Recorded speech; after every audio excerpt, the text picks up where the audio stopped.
Okay, welcome everyone to another Masculine Geek Wednesday, one of the best shows on the internet. This is Masculine Geek number 47, the live stream D&D game. And as you can see, we have special guests, but I will go ahead and let Drew, the Dungeon Master, take over, and he can introduce us however he wishes.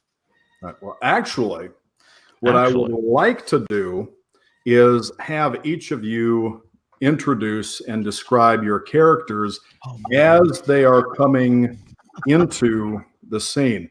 And let me set that for you first. It is late at night, and you are pulling in to the city of Horsehead Port on a large ship. You get the stink of salt and fish as you're approaching the pier, and a light cool wind. And as you get closer, over the sound of the water lapping up against the piers, you start to hear the sounds of the city. Dock workers unloading ships that are coming in late. People moving about in the alleys and around the taverns down by the docks. And the ship pulls up. The gangplank is lowered, and as the sailors start pulling boxes and barrels and things up from below, each of you makes your way from your cabins up and across the deck. And first, Grot, the half-orc, is coming down the gangplank towards the dock. And describe what the people see. All right. Grat's probably about he's about 230, about 6'3", but part of that is not, he's not as he's imposing, but not as much as he could be because he has a bit of a left hunch to him. But he's wearing full chain, which he's still actually putting on because he got off the boat. And he is sort of a seaman, so he has his sea legs. Strapped across his back is a greatsword. Slung across his hip is a warhammer. And he looks around, sniffs the salt air, and steps off the gangplank and stretches. Vincent, roll for initiative right now. Oh, crap. What's my initiative modifier? Hang on. +2. 12. Somebody comes up, a little urchin. You can't tell if it's a halfling or a dirty child, but they try to kick you in the balls. Can they reach? Barely. They catch you. Okay. They catch you just under the kneecap. What do you do? It doesn't do any damage, though. It doesn't do any damage, so I kind of take a step back. What give? Perception. What perception? Yep, roll for perception. All right. What's my perception here? I have a +1, and I rolled an 18. Well, 17 +1. As you step back, you feel a hand reaching into the pack or the pouch on your belt, and you realize that the kick was a distraction. There's another one that you can't tell if it's a dirty kid or a halfling, but it's trying to grab your coin purse. All right. With one hand, a slap down, and the other hand, do a what? Attack roll. All right. So I've got a +9, and I rolled an 11. So there you go. Roll for damage. Oh, geez. With my hand, how do you want to adjudicate the hand? Well, as big as you are, with a blunt weapon, I would just roll for your size and everything. Let's say a D4 plus your strength modifier. Oh, crap. All right. So I come down with my hand. That's 1 + 9, so it's 10.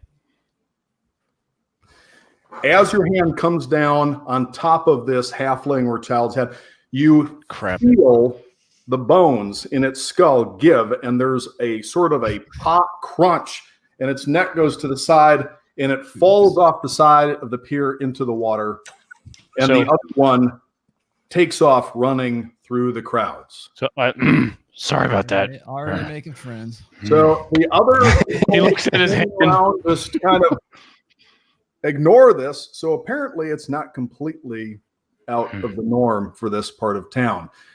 And as this is happening, TJ or Aldemar is just coming down the plank and seeing this. Now, first off, what do people see as Aldemar is coming down? And then how does Aldemar react to what just happened? Aldemar comes off. He's around 6'2", 200 pounds, and he's in his 40s. And he's not doing well because he's used to living in the mountains. So he's not used to being on the sea. So he's still trying to get his balance back. Make a roll for Constitution. Right. He's trying to eat some ginger. Not redheads, just some actual ginger to regain his constitution. And he sees what's happening, and he just doesn't really know how to respond. He's still kind of out of it. Constitution.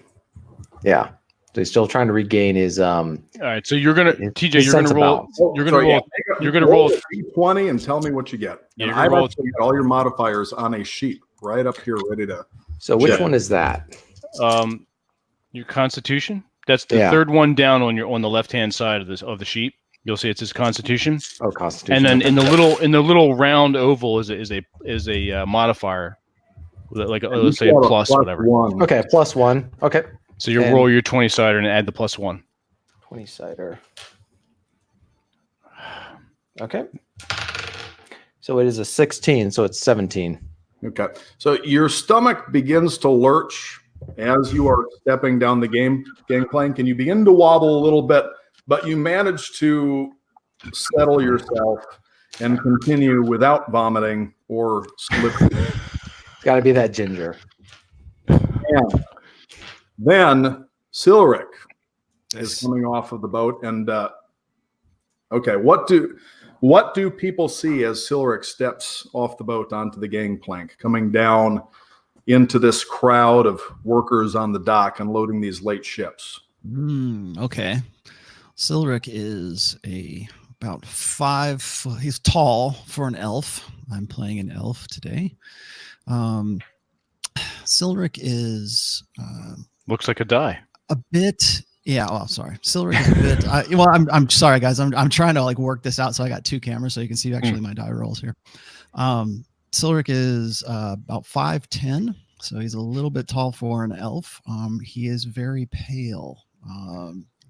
Not sickly, but certainly not super healthy. He has a pale, long blonde, pale hair with pale green eyes, and speaks with a little bit of a lilt in that he is highborn. He is an elitist, if that word applies. He is of the priestly class of elves, known as the Fairborn, and looks as if he has the trappings of the priesthood, but some finery to him. He's got he has elven chainmail. And it is Teleri elven chainmail, which means that glad we're coming off of a boat here, because his mother is actually Teleri, which is a sea elf, and so therefore the chainmail is Teleri chainmail, and carries a long sword, which is a little odd for a priest, because that's what he is a cleric priest, and has an amulet around his neck. And has various holy symbols with him, and for his religion, which we'll get into later, and just basically the trappings of a cleric, but a little bit the finer things. So, and I will step off of this boat and have a look around, and let's see. I think I'll go over to Grat and see what's going on with him. I was going to say, because I didn't step too far away from the gangplank. These guys, my compadres coming up behind me, my fellow adventurers. As you're coming down, 2 of the dock workers approach you, and they kind of look you up and down, and one of them says, "Well, I don't know." And the other one says, "Hey, elf, you a he or a she?" Yes. Yes. It's a dangerous place for a lady elf person to be out at night. What say you let us escort you to somewhere safe? Someplace nice, perhaps? Someplace with a nice soft bed somewhere? Yeah, sure. Someplace real nice. This is where it's going, huh? All right. What It didn't take long. right? Grat hears this, right? Yes. All right. Now, how tall are these dock workers? They are not very tall. They're wiry.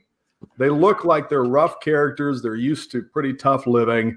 They're missing some teeth. They don't look like they've shaved for a while. And they are emitting the strongest, most sour, rotten body odor. They stink of, they smell like they have not bathed. Or if they have, it's been an alcohol. They're not very big, though. All right. 5'8", 5'9", 150, 160 pounds, just really wiry. I growl. I pull my greatsword out. You want missing more teeth? Move along. All right. We don't want any trouble.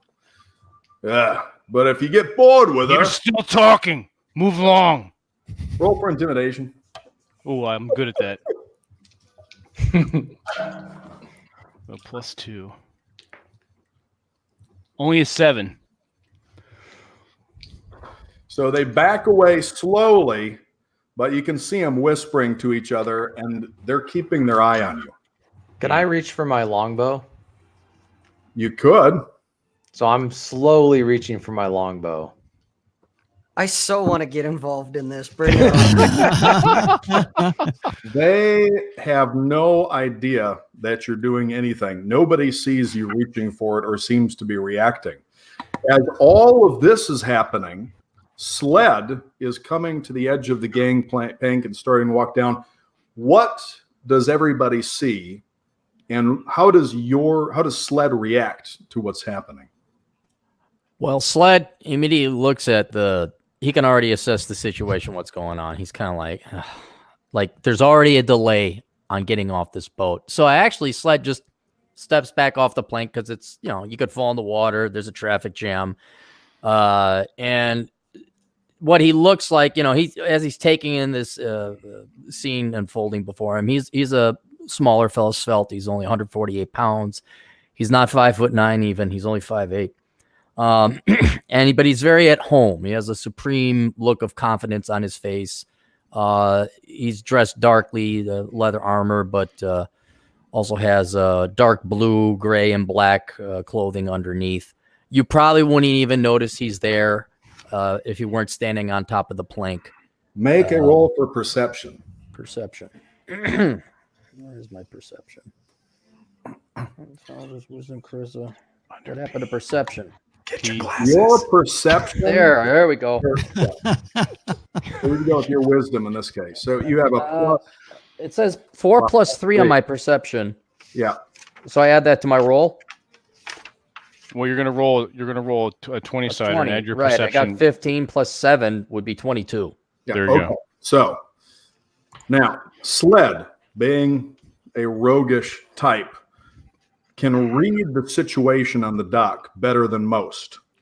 And he can tell just from at a glance of what's going on where the people are that are working versus the people that are trying to blend in but really waiting for an opportunity to pick off stragglers. And you can see those are not children. Those are halflings that are trying to look like ragged children. Pity, begging, it disarms people a little bit more if they think I don't feel so bad now. You can tell. You've got the read, you've got the lay of the land, and you spot a couple, not the two that were harassing Silric and Grot, but you spot a couple others that you can tell that they're trying to look like dock workers, but you know that something is off with them. And there's 2 of them. There's 3 of those. Two of them were bothering Grat and Silric. Right. Those are actual dock workers. But there's 3. They're trying real hard, but you can tell that they're trying to blend in, but they're there watching people looking for targets. And now, as this is happening, actually, I just lost everybody's names. They're not showing up here. So Well, they're not. That's because you put the Chiron on down the bottom. There you go. Oh, okay. Now, Sarah is coming up and almost bumps into Sled, who is stopped at the end of the gangplank. What does everybody see as Sarah is coming up? Sarah is wearing a black cloak with a hood over his head. And as he reaches up, and he's about 6 foot, and as he reaches up, his sleeve goes down and his skin is red. And as he pulls his hood back, he's got long shoulder length black hair. He's got golden eyes with no pupils. And he's got ram horns that go down to just about his jawline. And he's got pointed teeth. All of his teeth are pointed. And he's like, what in the hell is going on here?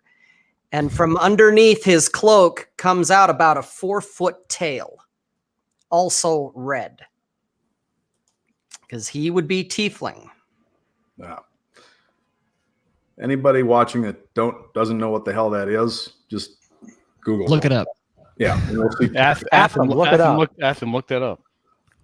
So, after a brief pause, you'll start making your way down the gangplank.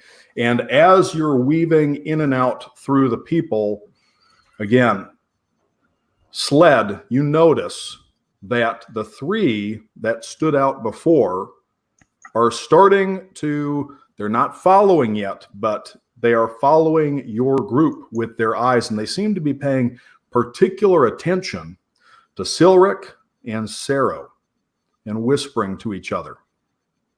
Now, as this is happening, you see again a group of halflings dressed as ragged children up ahead, and it looks like they are pointing at Grat and, gesturing wildly to each other in some sort of sign language.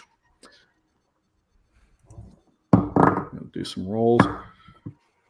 Nobody else notices this but you, Sled. So what does Sled do? I immediately say, guys, we're about to get ambushed. Get your weapons ready. Kill every of those little carpetbaggers and half orcs.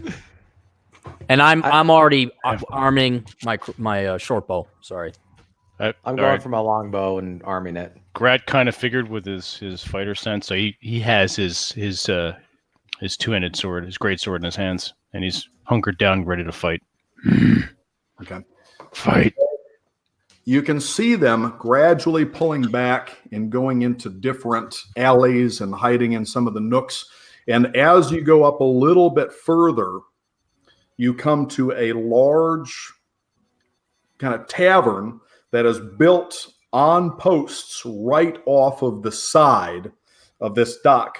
And you can hear some drums and some sort of wind instrument coming from within. And there are a couple of what look like gnome and dwarf women out front, with mugs of ale, beckoning you to come inside, saying that you gentlemen, you won't find better prices anywhere. Yeah, are you thirsty? Wet your whistle? I say we move on. I think we just pissed off a little gang that's going to give us no end of trouble, and we might as well go hunt them down and kill them now, or grab one. And find out. I'm down. Oh, Or but we it'd can be go so talk much to more the- fun we can to talk to the it's lady gnomes. So much more fun to have a bar fight, don't you think? The late. So going around, Grat, what do you do? Well, Grat's not the leader of this party, No. so he's looking around at the rest of the group, and he kind of shrugs his shoulders.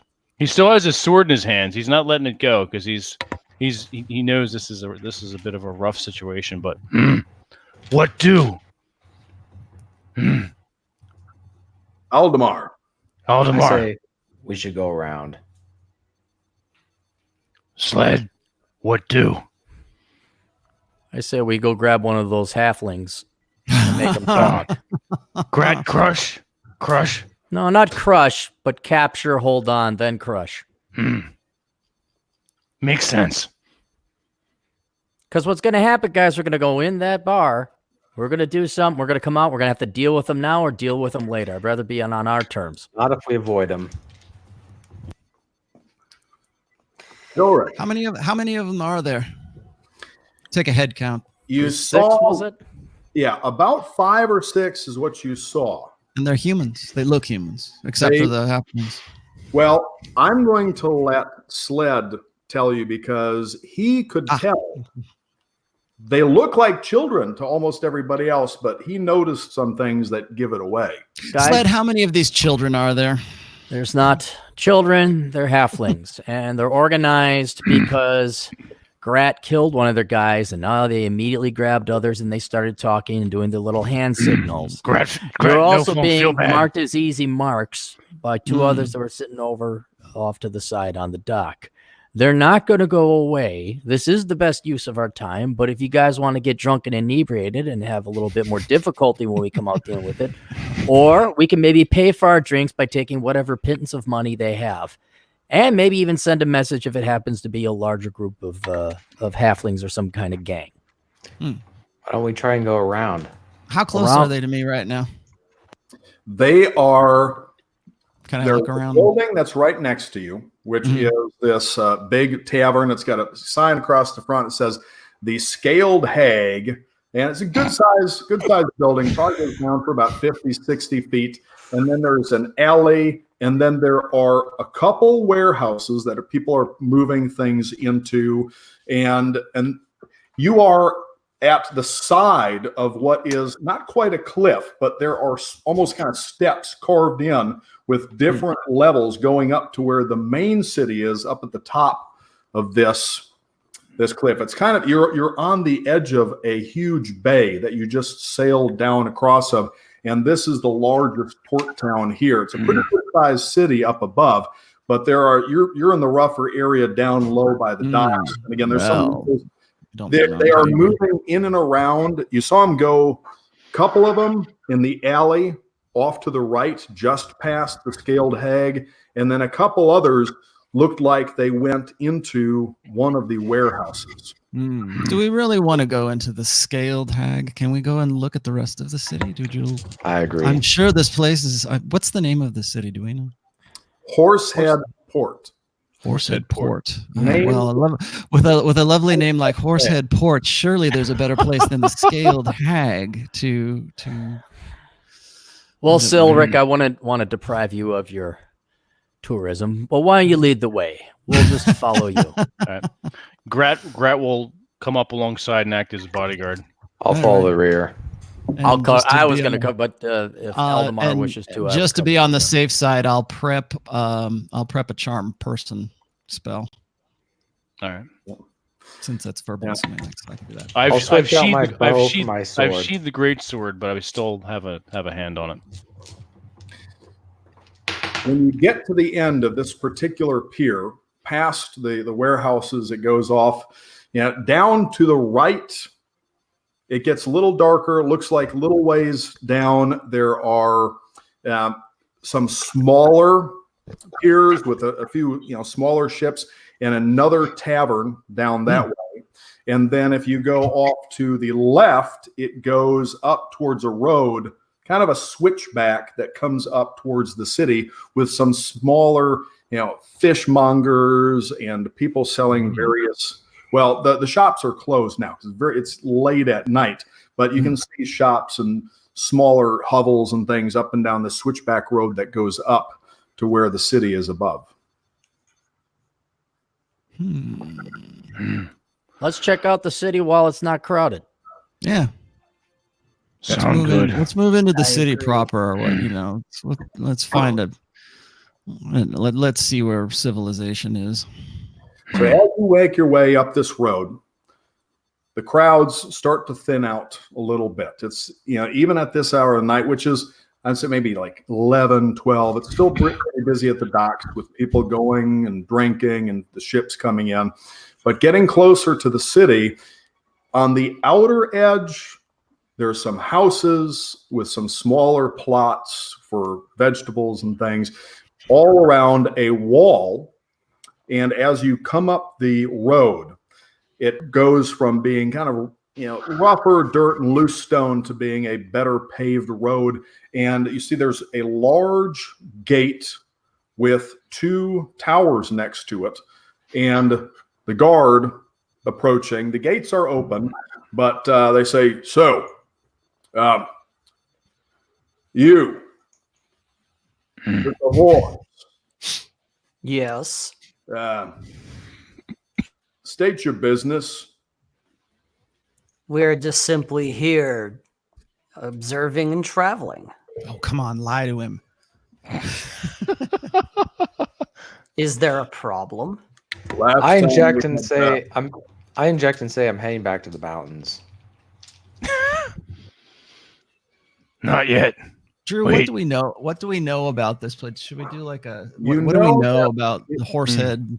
Horsehead is a Horsehead Port. major port city.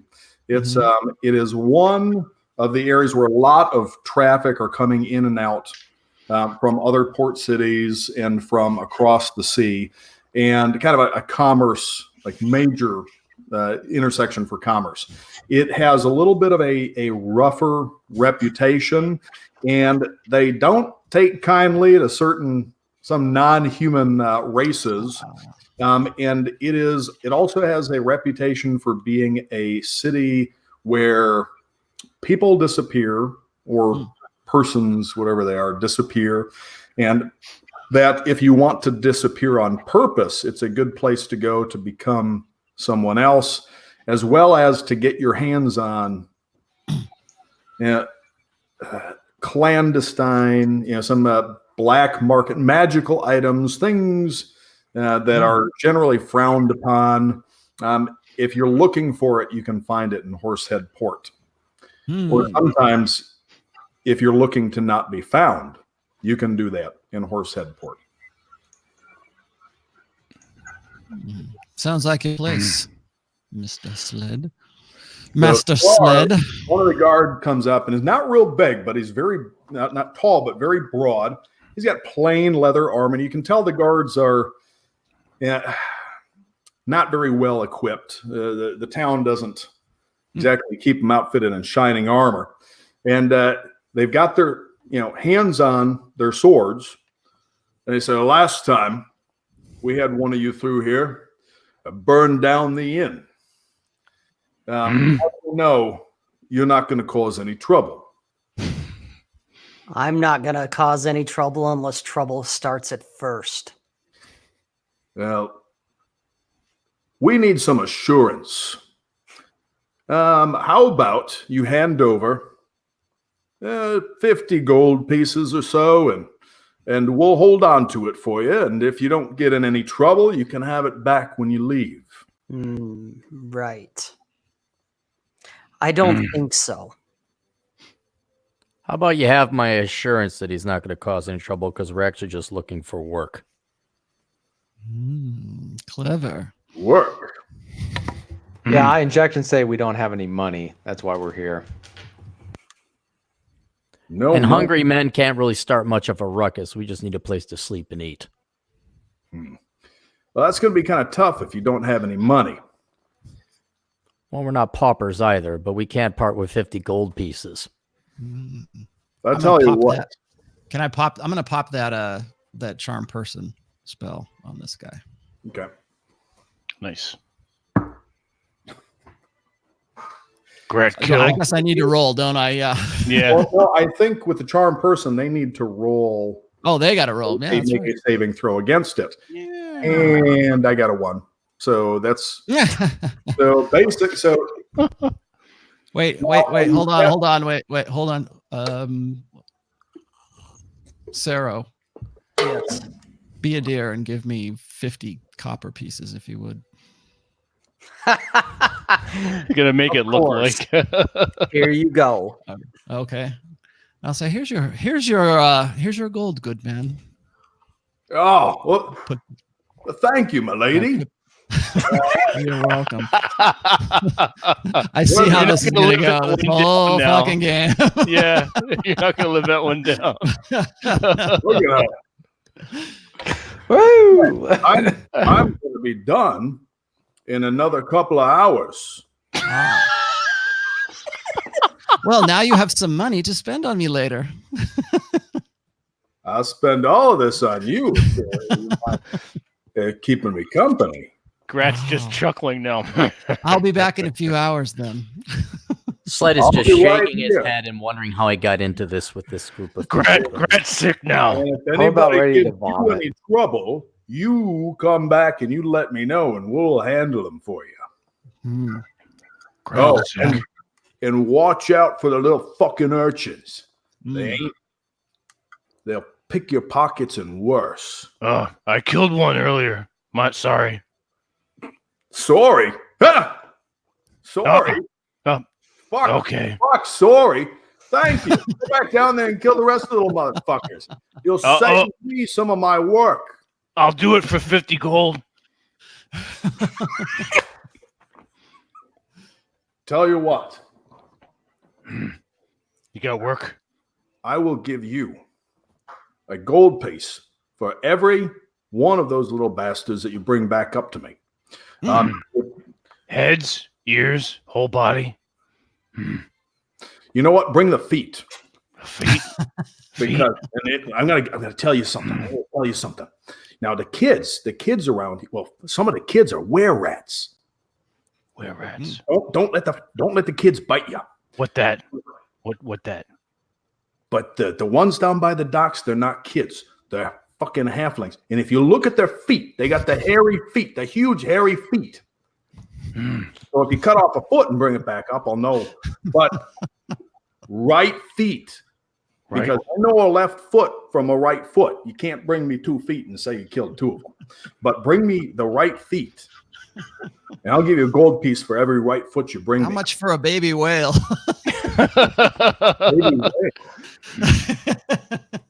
We got fish and whales and crap coming in here. Can you smell that? We don't need any whales, but you kill those and you kill those little halflings, and you're going to save us a whole lot of work. Good. Remember, Good. No. We'll kill any we come across. one gold Keep piece in mind. for every foot you bring me. Alright. Wash them first, What? and miss. when the sun is coming up, I'm done. Okay. Well, We'll be right here if you need anything. Please.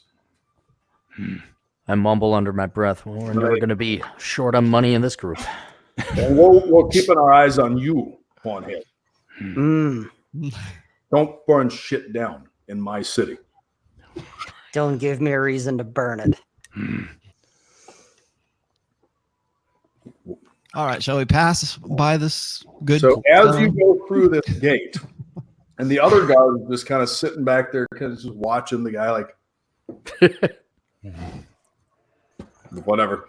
He doesn't care. He's half awake at this point. And there are still people moving about as you get further through the city. Out by the walls, it's mostly houses, but as you get a little bit further in and the roads start to widen, you see various shops, and there's still sound coming from some of them.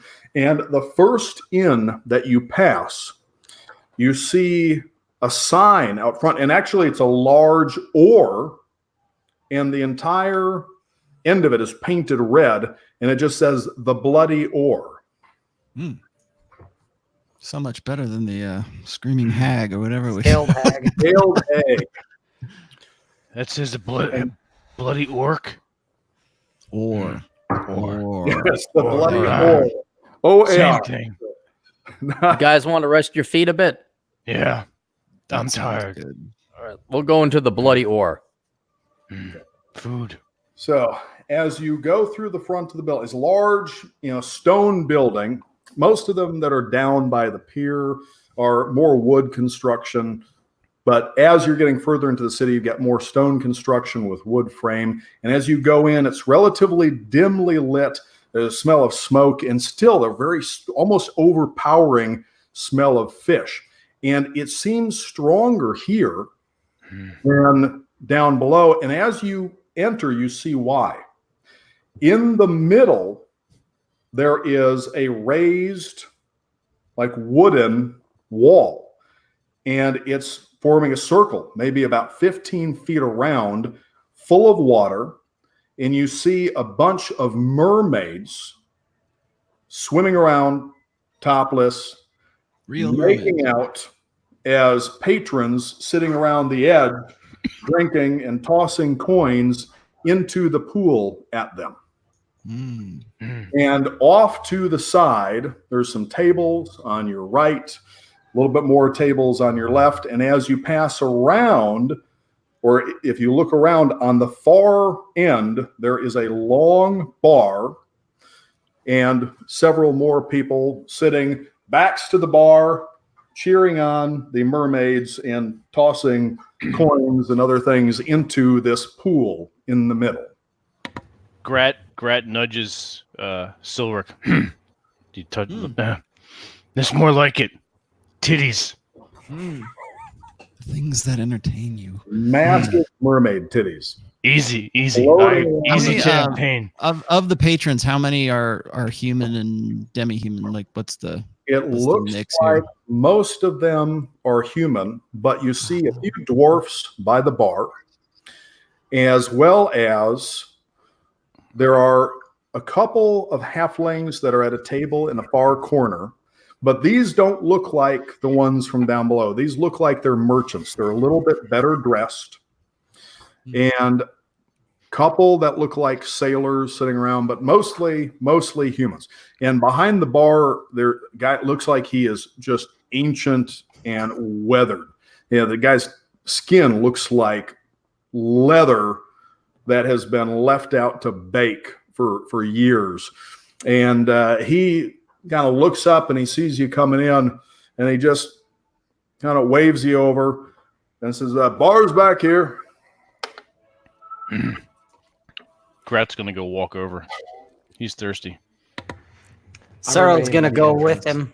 I'm staying by Come, the Sarah. entrance. Don't mind if I do. Come along, Sarah.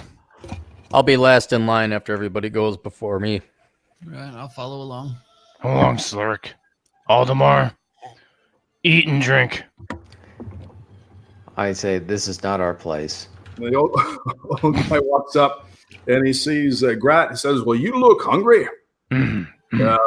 What can I serve you?" Meat. Meat? Did you say meat or meat? I can't hear with the two thingies in your fucking Meat. mouth. Meat. Bread. Ale. Both.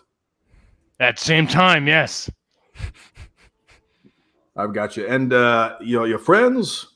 I'll have the same. I'll have some of that Aldemar. mead. I'll have some of that mead. And mead. Aldemar, eat leaves. I'm forced to have a drink because Sled is an I alcoholic. pull He food is out of an my alcoholic. pocket. He cannot refuse. No, he has No, to he have a is. drink. Yeah. I Sled is pull indeed food out of alcoholic. my pull food out of my pack and start eating. Oh, that's right. You're a vegetarian. No, Is he a vegetarian? no, it's not I know. vegetarian. No, he's very paranoid. He's staying by the Oh. entrance. He doesn't want to eat or drink. Oh. He's No. just being TJ. That's all.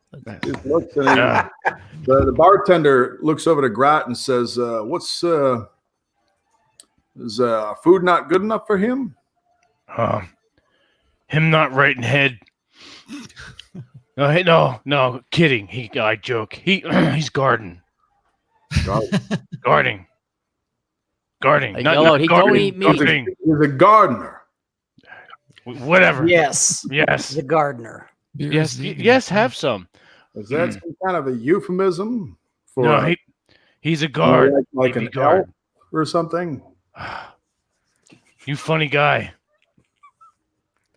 I'll have Listen. some of that. I'll have some of that mead you were talking Yes. about We're before. food. If he's going to be in my establishment, he's either drinking, eating, or at the very least, tipping the ladies. No. All right, I'll quietly go over to Aldemar and say, Aldemar, just come up to the bar and buy a fucking drink. All right. You don't have to drink it. But to have things go just fine, because they're going great right now, just go over there and buy a drink. Okay. I see the bartender. I see the means business. So I go over to the bar and I order some mead. There you are. Mead. So, Ale. There's two women, I can't Come get out drunk of the off any back. of this anyway. So, all right. and he says, Elda, come here. I need you to go, and I need you to roast some more meat, cut off a few slices for these gentlemen. And Elga, ale for all of the. Well, wait a second, man. What are you with the horns? Are you the one that burned down? No, Oh, shit. but I'm the one that killed the one who burned down the town. Okay, yeah, the sleeping bear inn burned down, and it was one of you, if not you, that done it. You sure it wasn't you? Positive. Don't burn this place down. Get me my drink and I won't. Well, yeah. Are you going to be able to get it without knocking it over with those horns? Trust me, I can drink just fine. Now, I bring out the plates of food, and the food smells great. It almost smells good enough that you forget about the very strong fishy smell coming from the tank in the middle. And as you pass by it, you notice that the mermaids look great, but that tank doesn't look like it's been cleaned for a while and appears to be more floating in it than algae. They definitely need to freshen up the water in the tank. And as this is happening, suddenly there is a scream behind you. And as you turn, you see one of the mermaids slapping one of the patrons, that leaning over, trying to get a handful, and she screams over, "Oh, frick, this one tried to molest me." Ulfric, old guy behind the bar, looks down and he looks over at Grot. Can't blame him. Free drink, free meat for the rest of the night. You make him regret it.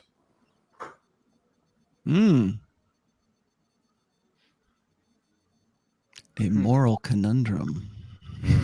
I nudged Grat. I said, Grat, go beat the shit out of that guy. Do it. All right. Do it. I just keep drinking.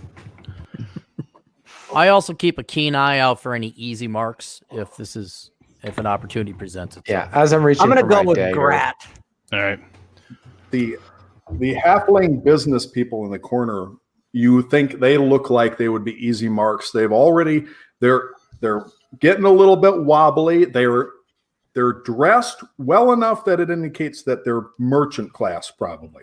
All right. So they might have some money on them. I'll wait for one of them to get up.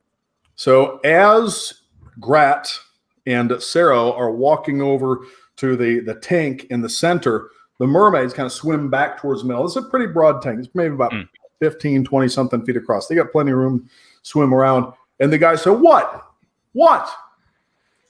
I've been throwing you coins all night. I can't get a feel. And he turns and he sees Grat and he says, What's your problem? Huh? All right. Grat punches. He doesn't even waste any time. Grat punches this guy in the face. Make an attack roll. All right. Also be keeping an eye out for anyone that might jump on Grat's back. Yeah, I'm also I'm 6 putting plus down my 9, dagger. 15. 15. So you do hit him right in the face. And now I'm assuming punching him. Yeah. Okay. That's like I did before, I guess, with the halfling, right? Yes. As you punch him, he trips, falling back, and his head hits the table behind him, and his neck snaps and he drops to the floor. Oh, Again.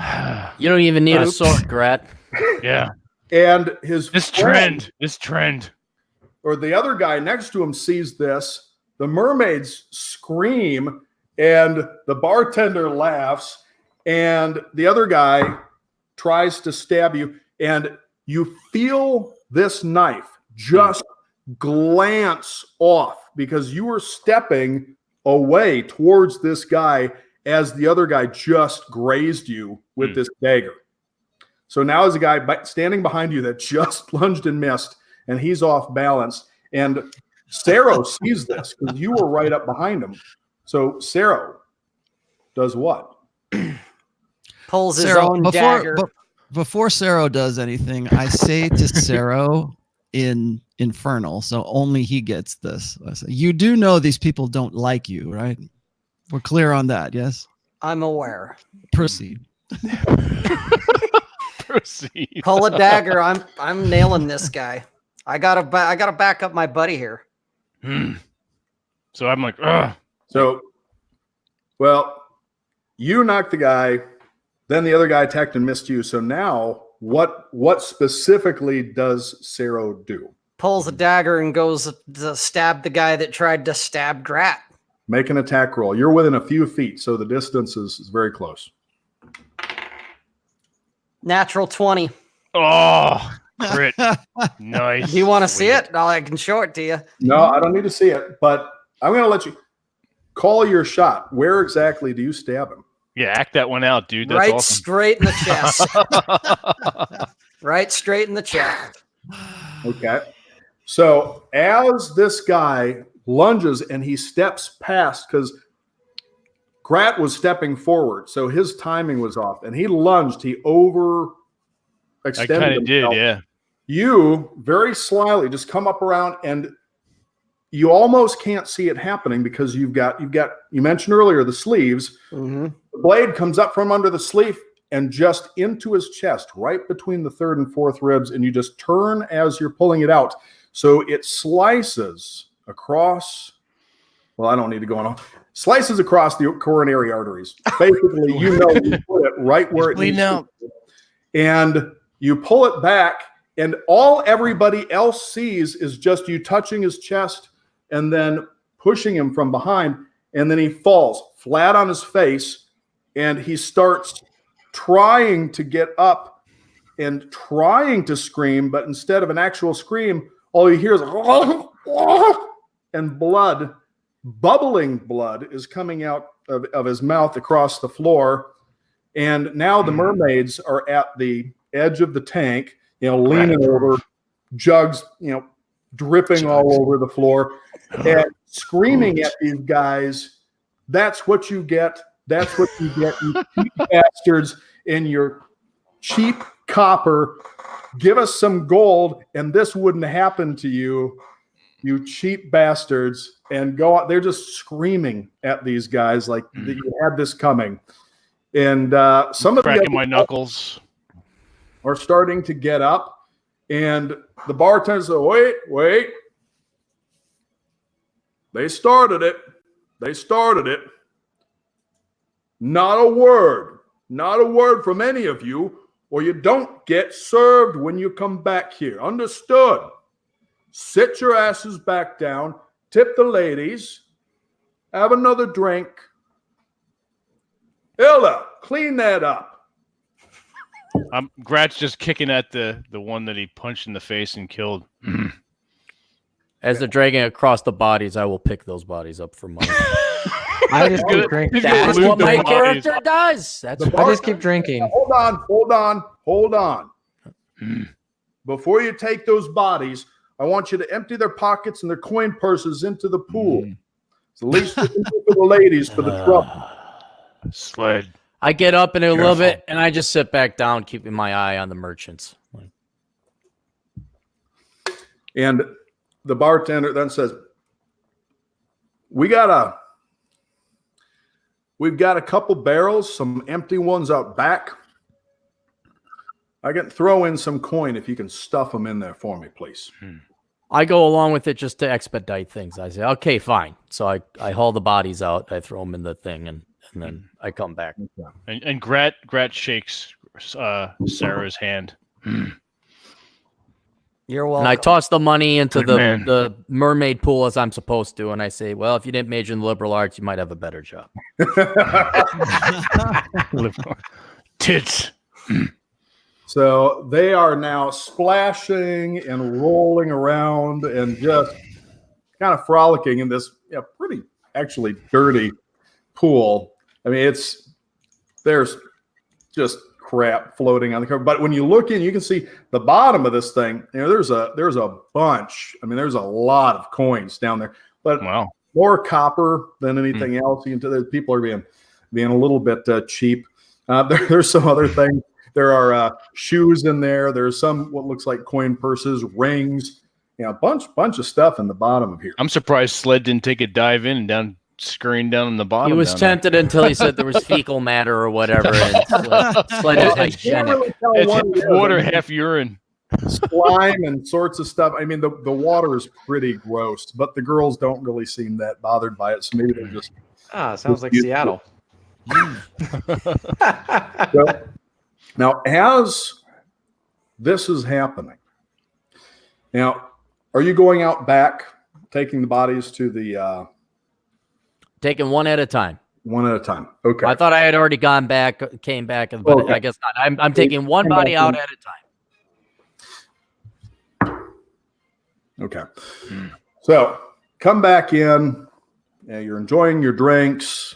Eating this steak, and you almost don't even notice the fishy smell now. And the conversation is slowly dying down. The halflings that are still on the table at the corner, one or two of them looks like they're getting pretty, tipsy. And now you're down to about half. It's getting a little bit late. And then in through the front door comes a group of people. And they are wearing what looks like sort of a dark grayish silver sort of shimmering cloaks, rough but made out of obviously nice cloth with the hoods pulled over so you can just see maybe the bottoms of their faces, and they appear to have covered a little bit. And as they are coming through, Sled thinks that he recognizes one or two of them from the group that were at the docks. And as they walk in, there's 2, and then there's 4, and then there's 6. And then you notice that while you are watching this group come in and slowly fan out,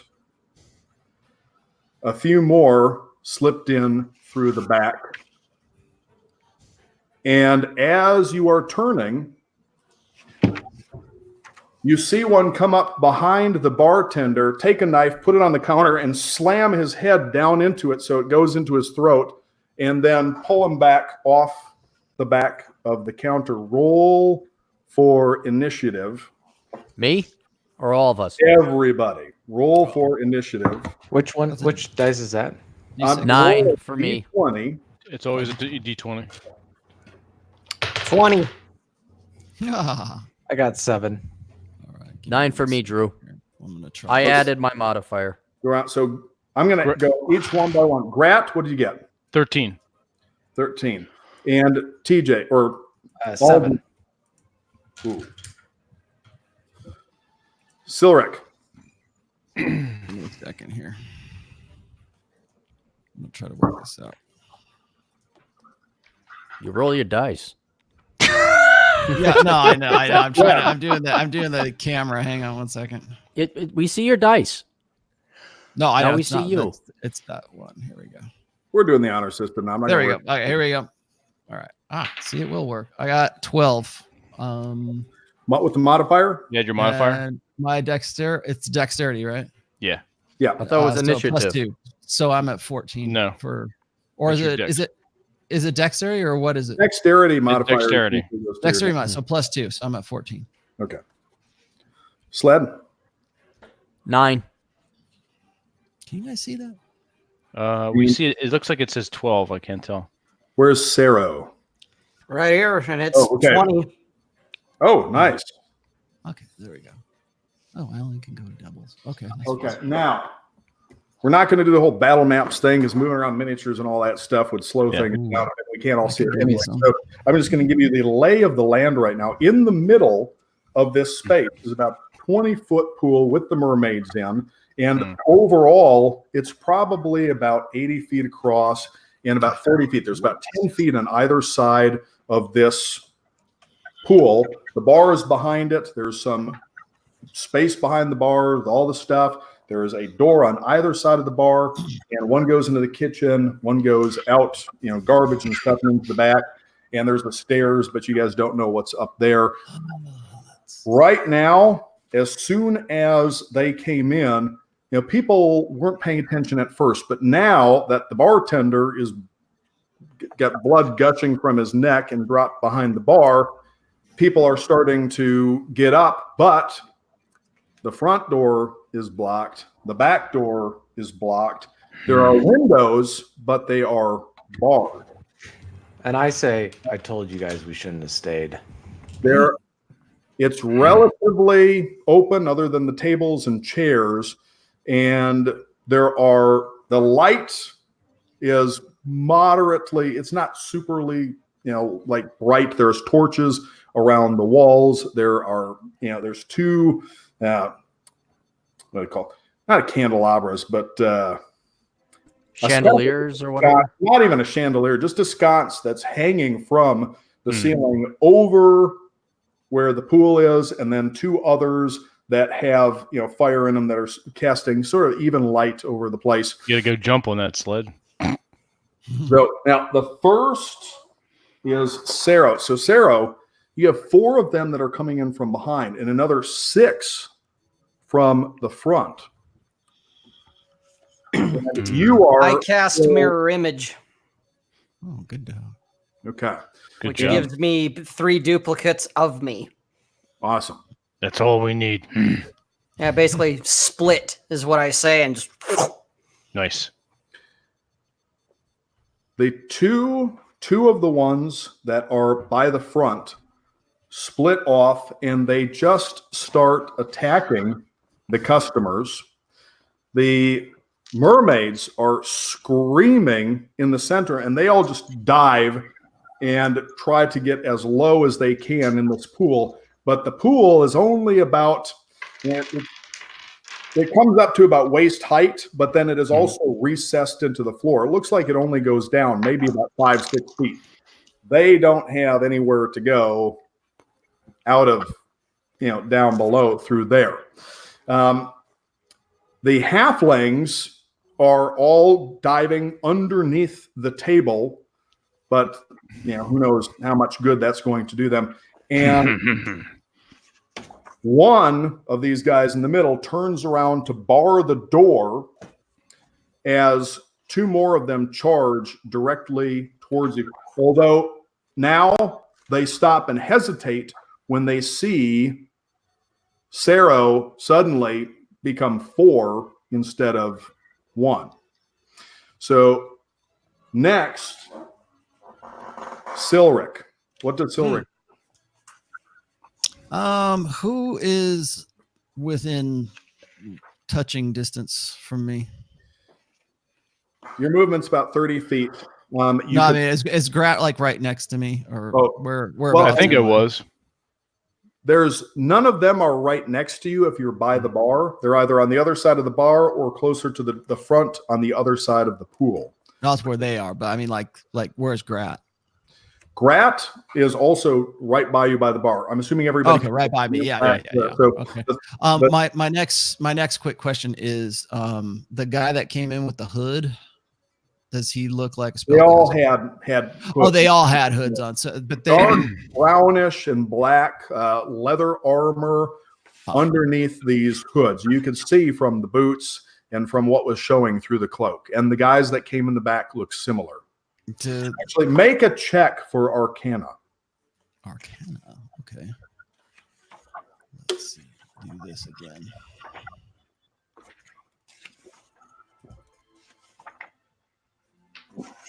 See, I can make this work. 1. 1.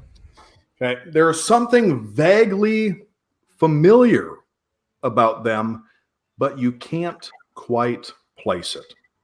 It's on the tip of your tongue, but for some reason you can't recall why something about them is familiar. Okay. They're closing in. All right. I will. I will do a. Let's see. No, I'll just do a blessing on you guys. How's that? I'll do a blessing on Grat. Bless me, Father, for I've sinned. Sled and let's see. And Aldemar. Rob can take care of himself. So I'll cast bless on these guys. Okay. So, Grat, you can feel something. It's almost warm, little tingly. You're not sure where it's coming from, but Silric is making some gestures and whispering something, and you can't quite make it out. But suddenly, you feel pretty good. And you also it's like that scene in the elevator from Big Trouble in Little China. And you feel that adrenaline hitting, almost like ice water in your veins. That tunnel vision, that bloodlust. These guys have their swords out, and you're not even the least bit afraid. You're almost a little turned on at the opportunity to start knocking some head. I'm at half mast. So what do you do? What do you do? Shoving up. Go get him. Go get him, Tiger. All right. So he just whips. This is what he lives for. He whips out his. You thought I was going to say it, didn't you? He whips out his long, his two-handed sword. This thing is massive in his hands. He's pissed off. He's ready to go. He gets 2 attacks around. He's flinging back and forth. He's almost in his bloodlust. So. Oh, and Drew, as my second action, I'll draw my longsword. Perfect. So make 2 attack rolls because you have 2 that are coming. Actually, one of them is going towards one of the illusions of the warlock, but he's in reach, and there's another one that's coming at you. So make the attack rolls. All right, I'm gonna do both attack rolls on that one coming at me. I'm just taking this a-hole out. All right. 15 and a 9. All right. Roll for damage on the first one. All right. 4 and a 5 is 9 plus 9 is 18 points. Okay. So the sword comes across the first one, and as this guy is coming up to cut, it goes through the arm, and it just off entirely and into his torso, far enough to get buried in his hip. And you can see him kind of turn. It almost as is happening in slow motion. And you see his eyes go wide as his arm kind of drops away, and the blood just starts gushing out from his arm and side. And then as you yank it free, he spins off, falling back into the bloody space where you just previously, or actually where Sarah just previously stabbed that other guy. And then as you are pulling the sword out, you bring it around and just miss the other guy, who falls attempting to get out of the way of it. So he is currently prone. Then Grat and then Sled. You see all of this happening. These guys are rushing. There's one coming towards you. There's another one going after the other one of the tiefling illusions, but they don't seem to have figured out which one is actually Sarah. The one bearing down on me, how far away is he? He is about 10 feet and coming around the side. Okay, so yeah, he's not center pool. I'll just break out my rapier and I will attack him. I will just. I'm gonna wait for him to come to me, hold my stance, look at his move, and then wait for the opportune moment to strike. What are you, Jack Sparrow? No, I'm a rogue. He's Jack Sarrow. The opportune 16. moment. You Tilt drink, your head. you drink rum, and you wait Tilt for the your head when you opportune do it. moment. 16. 16 hits.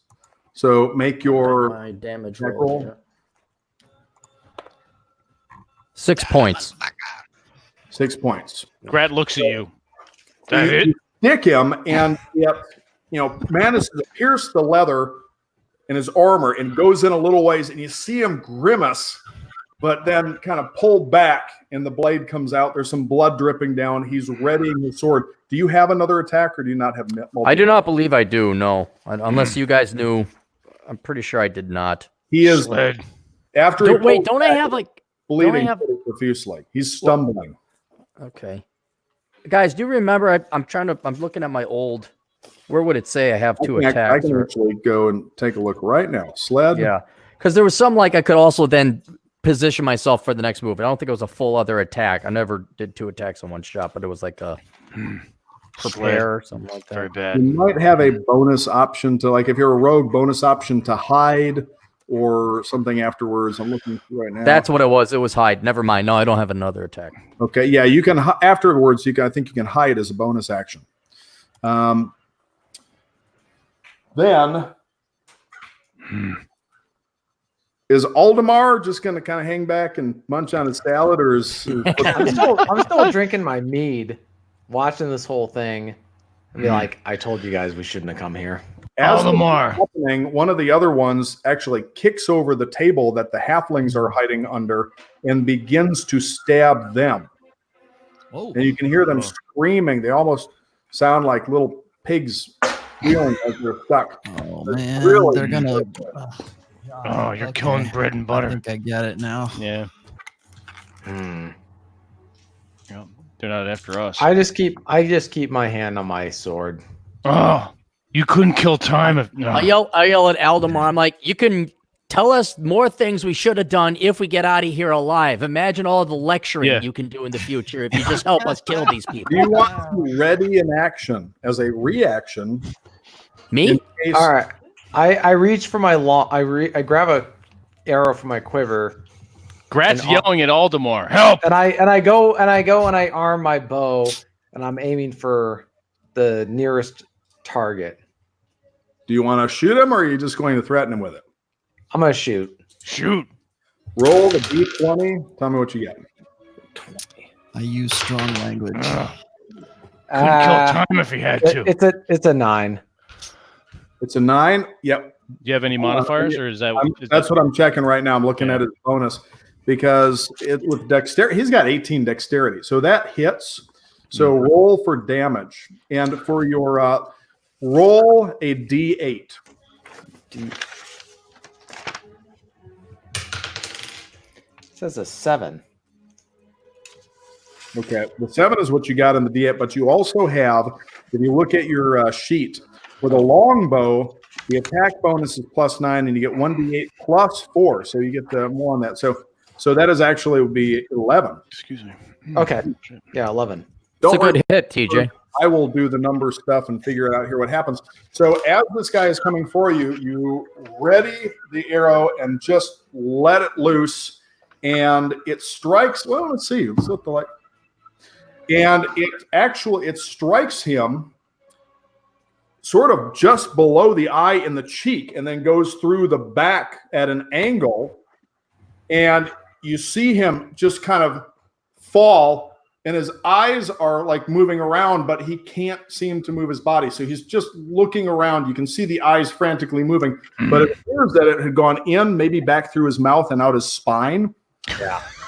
He's not dead, Got the brain stem. All right, TJ. but he is just literally, he's just laying there, kind of moving his eyes around and kind of making motions with his mouth, but the rest of his body's moving. His sword fell, the whole thing dropped. Now, though, there was a couple of them behind the bar. So, oh boy.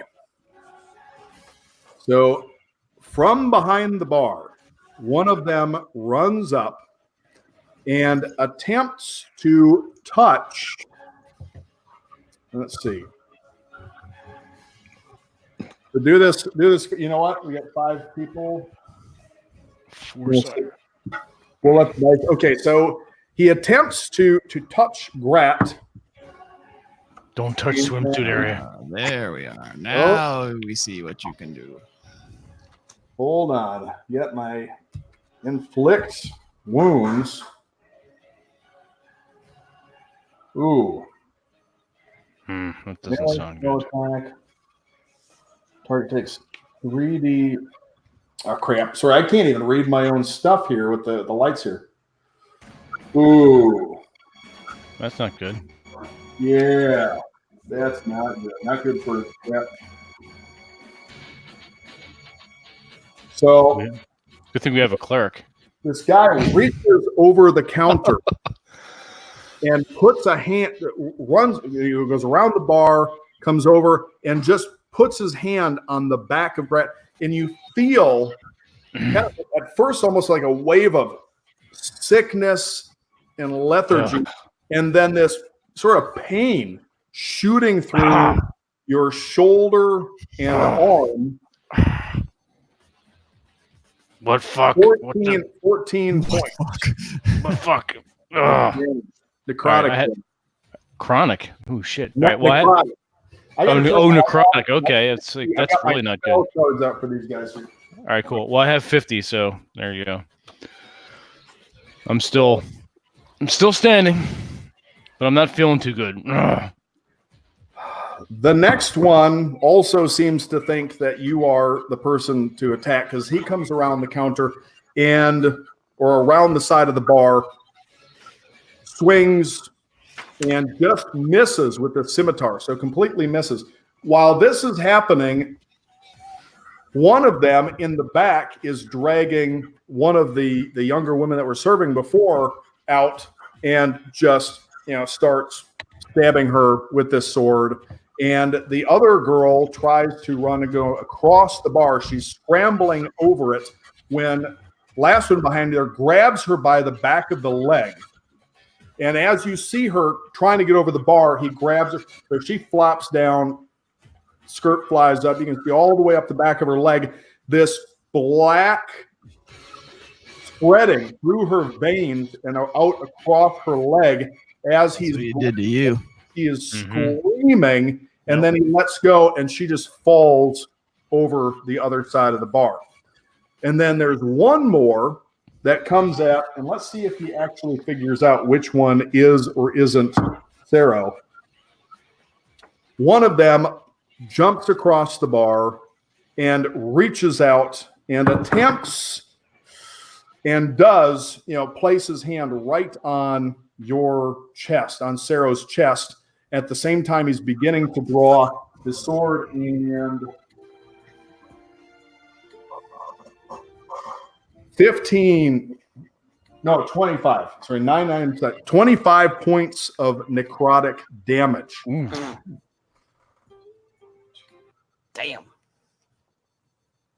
Then We should have fought the halflings. this guy. We are fighting the halflings. So Yeah, they're next. One of them is attacking and screaming killing the halflings. There's still a few more, and one of them rushes up now and leaps over the one that is laying on the floor and attacks Sled. And No, Sled. oh boy, Like any crafty rogue and magic. only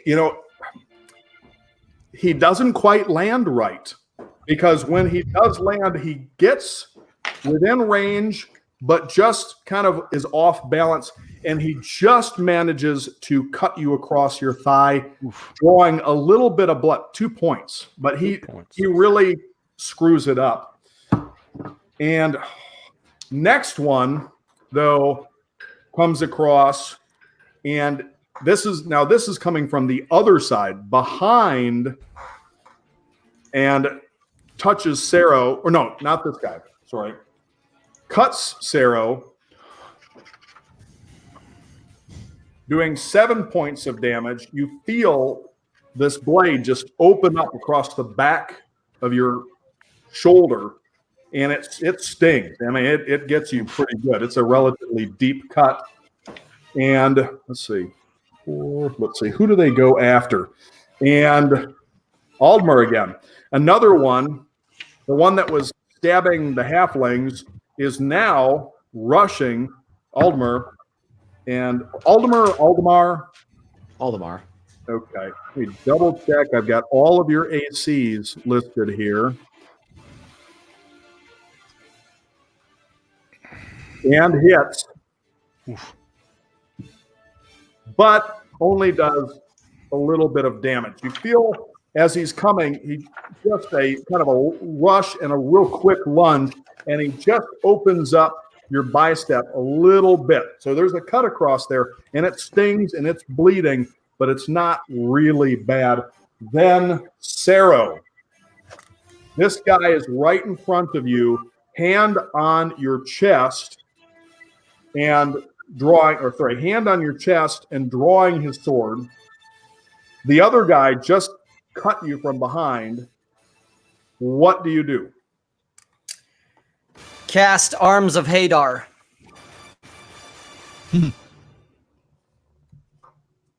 Describe it to me real quick. Well, I'm going to grab it. I got it right here.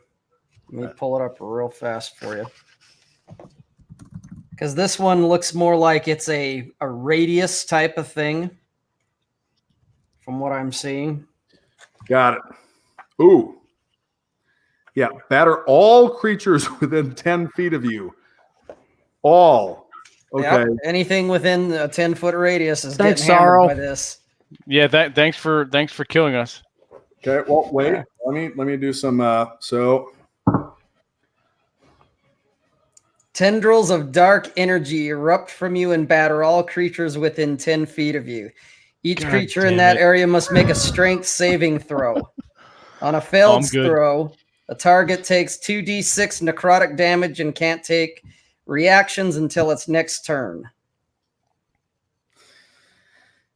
okay. I yell again. We So should have all fought this- the halflings. Shit comes out of me, basically. Yeah, We also tendrils. As this is all happening, suddenly you see these little wisps of what look like smoke at first reaching out of Sero, and then rapidly they all shoot out and solidify, and there's like these black oily tentacles with little tendrils and spines kind of waving off them, and they're just swinging about, thrashing wildly, hitting everything, knocking over tables, sending chairs flying, splashing over the end, thumping the mermaids that are down a little bit below the water. These things are just smacking everything, knocking crap off the bar. Trying to dodge. Unfortunately, 10-foot radius. Like a hentai movie, right? Yeah, pretty much. Yeah. It's- Tentacles are Octopus sex. flapping around. So all of you need to make a strength saving throw as well. And let's see what it says the saving throw needs to be. Let me take a look at Which die do we roll? the D20. 20? yeah. All right. So it's 13. I need it's to strength. get- It's a strength one, isn't it, Drew? Yeah, and I need to see what the DC is that they need to make. I think it is his spell casting, which as a warlock it would be charisma. So, Yep. 17. 13 plus 9 for me. 13. Oh, okay. This This is I don't know me. I don't know what the rest was. So I got Oh, I'm at 12. oof. I got 13. Straight 13. up 12.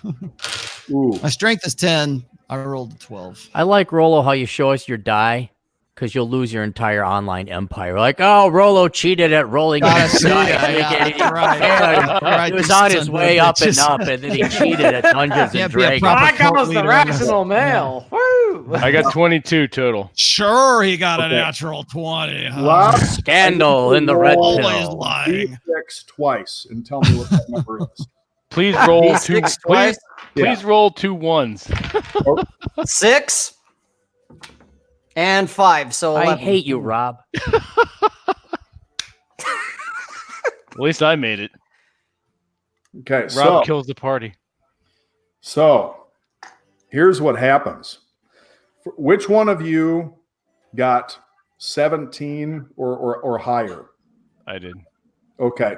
So while you're standing there, with this, pain shooting through your shoulder and this other guy, dying in front of you that you just chopped his arm off, suddenly you're getting slapped by these pets and you're trying to get this thing out of your face and it batters you a bit and you get knocked back. You only take 5 points of damage. Everybody else, you're getting the crap knocked out of you by these things. I mean, it is you're feeling stunned and just getting pounded. It feels like you're having the crap beat out of you by people with, they feel like, people beating the crap out of you.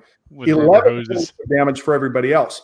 Now, Grat still is laughing at this, even though it's pretty detrimental. as this is happening, these other guys that were in the front, and you still had these other 4 coming in, four, not including what's down on the ground. Suddenly, you see them just getting, one of them gets slapped in the head by this thing, and the head gets slammed against the edge of the pool and cracked. And you can see the eye coming loose and just some matter spilling out. Another one gets battered down to the ground. Damn it, Rob. We're just slamming the crap out of this guy. Blood is coming up out of his mouth. Another one turns and tries to run. And as he does, the tentacle snares one of his ankles. He falls teeth into the edge of one of the upturned chairs, and it breaks his jaw back and off. So there's just blood coming out. His neck is at this weird angle now. And the last one attempts to dive into the mermaid tank to get away from it. And then it wraps around him and it just holds him. It's drowning him. So, and the only one that can see what's going on, because everybody else is being battered to crap, is Saro. And you can see that while these tentacles are slamming and knocking this guy under, the mermaids are coming up and beating on this guy that's down in there. One of them gets his sword, which he's dropping because he's battering, and just starts stabbing. And you can see the blood spreading out across this water. Darkened waters. But Tuberculosis. Swimming pool. as this is happening and everybody's being battered, Battered him up. and you're watching this blood spread across the pool, something smells off. And it's not the fishiness. It's not the blood. It's and not the piss and the sled. shit that is coming out of all these now dying and dead bodies, which is the floor is a mess of blood and urine and broken teeth. The charnel house. Nice. Crap running down people's legs. The girl that went over the bar, her leg is literally just rotting now in place. And she's dead, neck on the side, shit running up her back, blood running out of her leg over the bar. The whole place is From just dusk till dawn. destroyed. But now something smells off, and you start to all feel a little dizzy, and then it is black. Then, where did Aldemar go? He had to empty his bladder, I think. Valdemar. He had to go throw up. Punish from him that while he's description. away. So let's do this. I'm going to piss too. And while I'm doing that, so that we don't bore the crap out of people Okay. watching, speculate amongst yourselves about what you think is going on and what might happen next. I won't know if you're right or wrong because they'll be, I won't be. But All right. 1 minute, speculate, and I'll be right back. All right. We're just. Did we we're in miss deep- somebody, or one of those guys was a we're in higher deep order shit. magician?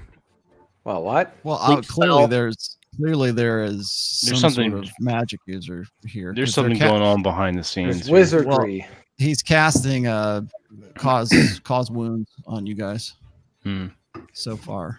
A cause As wound? As far as I can tell, yeah.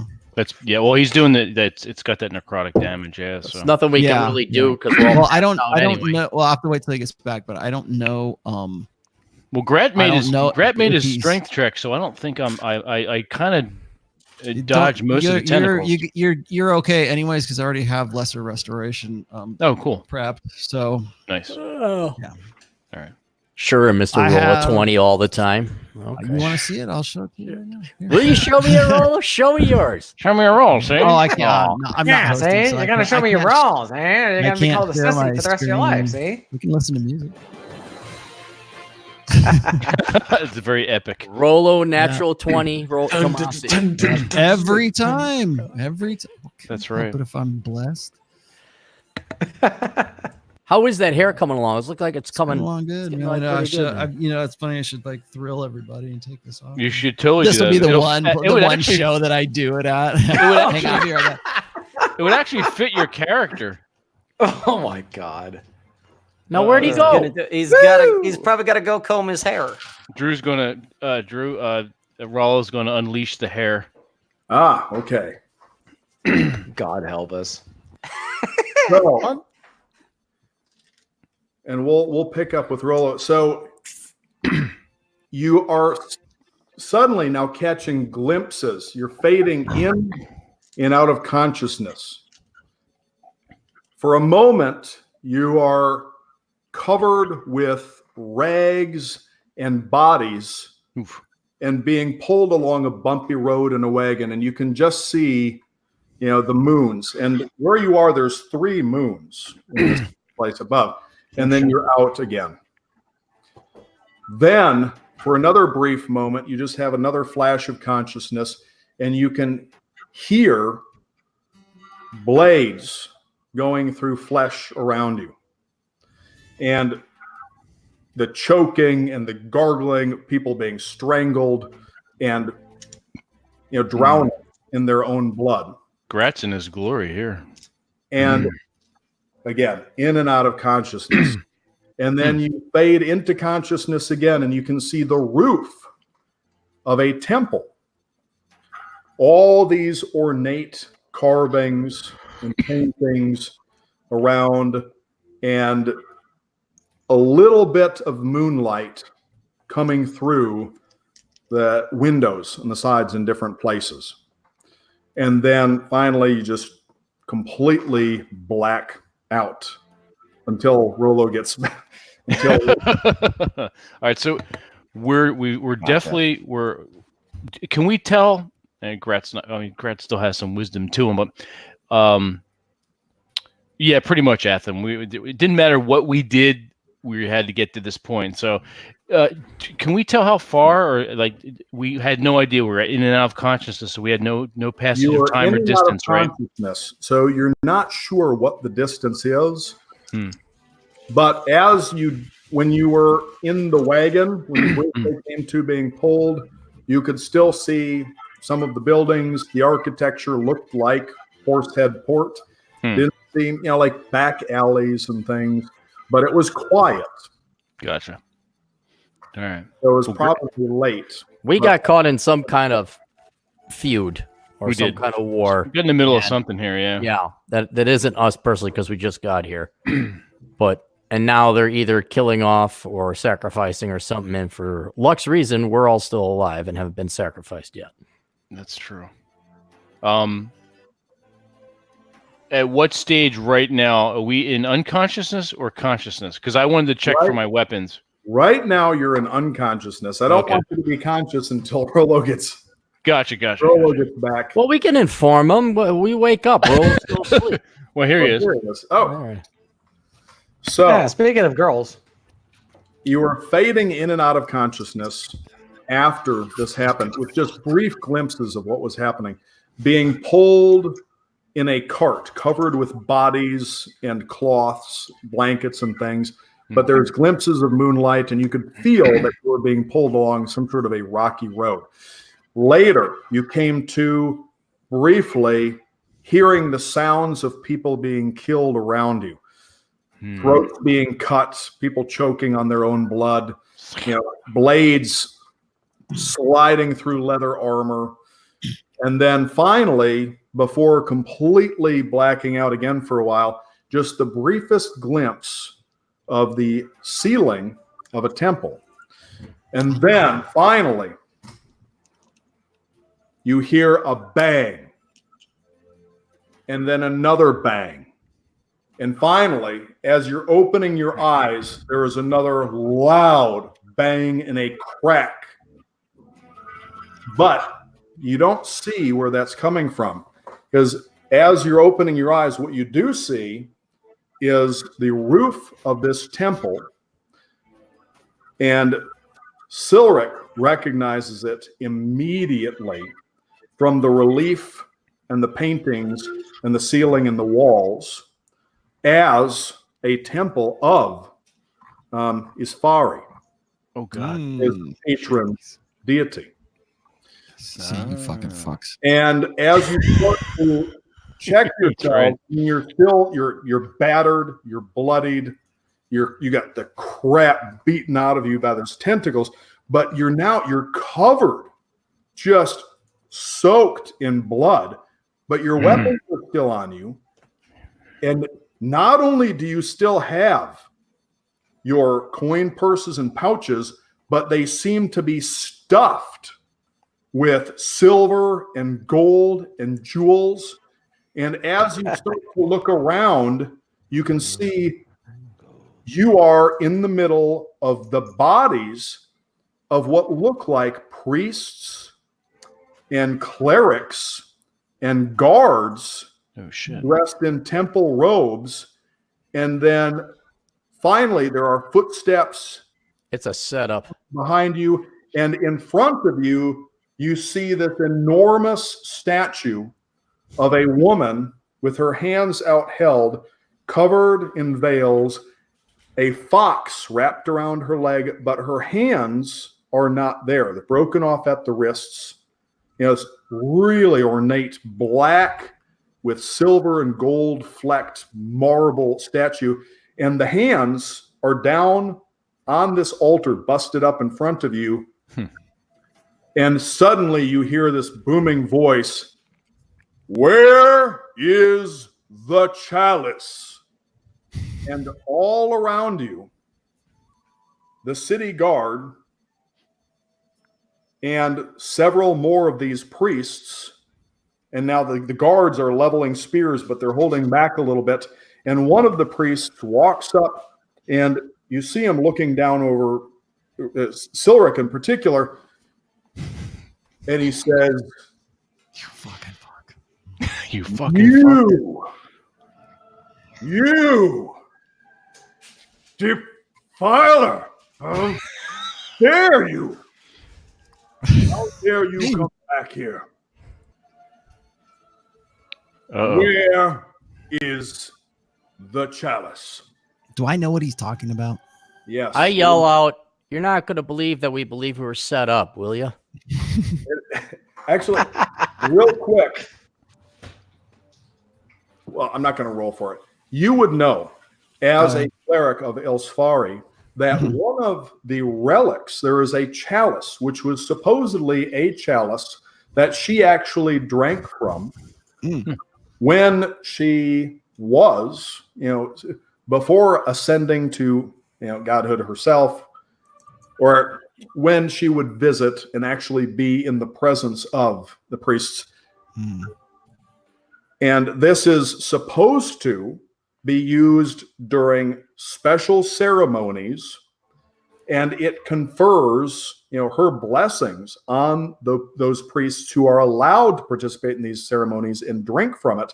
And this is this chalice would be to the, clerics of Ilsfari what like the Shroud of Turin or something would be. I mean, this is an artifact. Yes. Art, very valuable holy relic, very important to their ceremonies. And this guy is trembling. He is so angry, and he commands everybody else to hold. We can't kill them until we know what they've done with it. Now, we don't have it. We didn't do anything with it. We just Shut up. right now. Shut up. Shut up. I'll tell you what. Die. Now, you will die. I promise you. But whether you die quickly and relatively painlessly, or whether we give you the pain and death deserved I'm by gonna squash this fool. scoundrels, depends on how quickly you tell us where the chalice is. I say I have no idea what you're talking about. Where's the chalice? What chalice?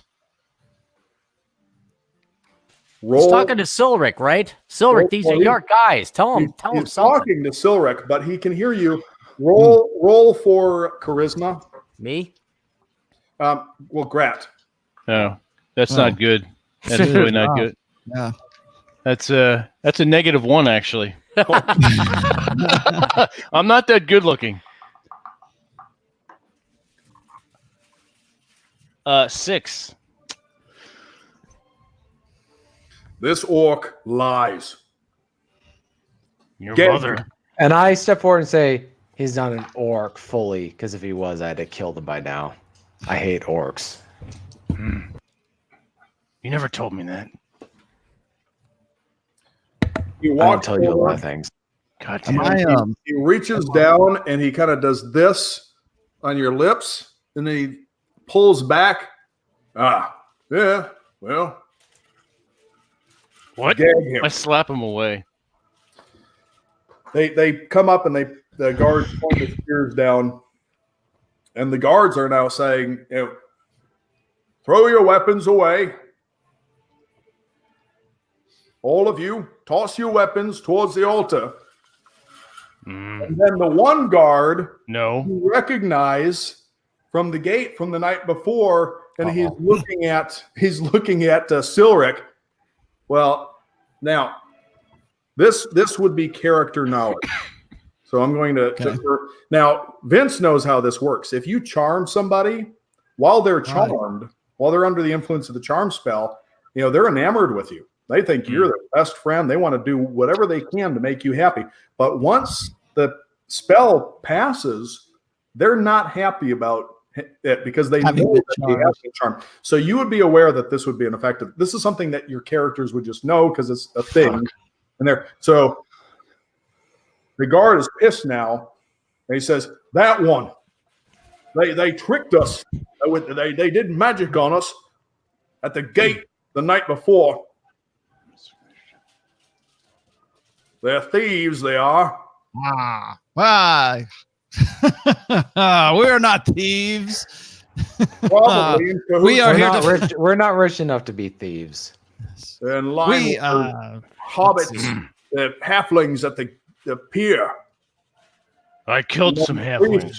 The priest points at him and just says, silence. Bind the half-orc. Bind the rest of them. You, cleric, what did you do with the chalice? Well, Give him the chalice. let's see. You hit it, and you won't trade position until we did. you get free passage. I mean, that's why we're here, right? To find the chalice. That's why we're all here. Yes, to find this chalice, huh? So we why else would we be in such a dirty, horrible town such as this? To find the chalice, of course, the chalice of Isfari. Let's see. If I ever get, I'm gonna piss in it. Wait, is he We should have Drew, gone is back to the mountain. high priest, is he elvish? Is he an elf? He is elvish. Half Okay. elf? I speak Oh. elvish. I talked to him in his own native tongue. I said, listen, for the love of God or whatever deity we're in the temple of, we didn't steal the chalice. We don't know where the chalice is. We just regained consciousness. We got shit tons of money in our bags that we didn't have before. Ask your guard over there that saw us last night and see if we were well-to-do. And we can even prove that because we were complaining we didn't have no money and could afford the 50 gold piece bribe. Roll for persuasion. Persuade him, Sled. I will persuade him. Where's my persuasion? You're not drunk now, are you? No. Okay. No, I'd be more persuasive. That's true. 20. Well, if you kill us, you'll Not never natural find the 20. It was chalice. 20 with my stuff added in. Okay, so he turns and he looks at the guard and he says, did they have any coin? Did they have anything when they came to the gates last night? And the guards, no, nothing. This one did magic on me, gave me a bunch of worthless copper. And you're willing to go to bed with him or her that night. What would your wife say? The boy elves, the girl elves, it's the same if it's an elf, it doesn't matter. Love Is is that love. what they say in the right? Navy? Not There is no not wrong in the hole? mountains where I live. It's the- I also show him the wound I got on my thigh. Aldemar got hit in the shoulder. Our half orc is half dead. I think Sarah, no one else took any damage. No, Sarah took some damage. We didn't just waltz in here and take your damn chalice. I'll step up in front and say, you know, we might know where the chalice is, but if you kill us, you'll never know now, will you? That's smart thinking. So perhaps wanna I do kill know where it everybody. is, and perhaps we could return it to you. I see no reason why not. Maybe we could find this chalice for you. I think I have a basic idea where it might be. And just where is that? And how do we know that we can trust you? Uh-oh. But I'm a cleric of Visfari myself. Why would you not want to trust me? You were, I don't know if they'd use the word excommunicated, but you. Oh, exile, that old thing. Don't worry about that. Everything's Visfari and I. You talk with a list? We have an understanding. That. Perhaps that would work. Excommunication thing. Visfari and I. This is Follow her name by speaking it. Well, Later. we are on first name basis. I'm afraid that's just how it works for her favorite son, such as myself. So, but I do agree. We must find this chalice because, well, that would set things right. I think Mother would love me that much more. I asked the priest, you don't happen to know of any group of guys that wear black and gray robes that have the magic ability to touch you and do necro damage that would want to destroy an entire bar? Did they touch? Yes, they touch. Bad touch. Very bad touch. Show me Show on the touch doll credit. where Show they me on touch the you. doll where it examine- hurt you. And he examines Grot and he looks at the shoulder and then he looks around and he says, "Gods, hold them." And he goes and he takes the other priests and they go in the back. So the guards are all standing around now, holding their spears, pointing down. And the one guard from the gate the night before, you recognize the other one too. And he says, "I told you. Can't trust the elves." I asked those guards, I say, hey, does that gold piece per foot still count? Do we still get that deal? Yeah, I already killed one. And another one in the bar. Got to bring the feet. Yeah, the right foot. Just wondering if this minor thing came between us would, end that deal, or if we could still make a couple gold pieces here or there. We were defeated. Oh, hang on. Get it? If you bring me the feet, Ruh-roh. if we don't kill you, yes, I'll give you a gold piece for the All feet. right. All right. Sounds that we'll honor our word. I'm a member of the Brotherhood of the Honest Coin. You may have heard of them. I remember them. And I shrug and say, Never heard of "He's the making it Brotherhood up." of the Honest Coin. What? Placed What- long time ago, Yeah, far away. We are far away. Yeah, in a galaxy far, far away. How long are the priests talking? Like, do we have time here with these guards? You got time a little bit with the guards. The priests are conferring. I see if the guards are interested in a game of chance with my marked deck of cards, but I don't tell them that. I'm just shaking my head. Well, what do you have to? We can't take anything that you have. This is all stolen from the temple. If we gamble with you, So you admit that we didn't have it on us. So perhaps the chalice is amongst all of this. Perhaps the stolen chalice loot. is also missing. Huh? Yeah, see? Yeah. And I had the chalice all along, see? empty your coin purses, How do you know it's really not ours? because you didn't have anything but coppers last night. Is this the guard or is this the priest telling us this? This is the guard still. Well, yeah, but don't you think you should wait for the priest to come back and tell you what to do? Let's see how much gold you've got. I don't know. How much gold More do than we have? enough for you. Maybe, just maybe you knock us out, but we stuff our pockets with a little of that gold first. And how many guards are there? That ain't happening. Well, there's about 8, but Yeah, he's we're looking not going to around. convince. We're not going to convince. No, he's looking around, and the guards are like, What do you think, guys? I'm thinking we don't kill him. That's They good enough overpower of us. a bribe.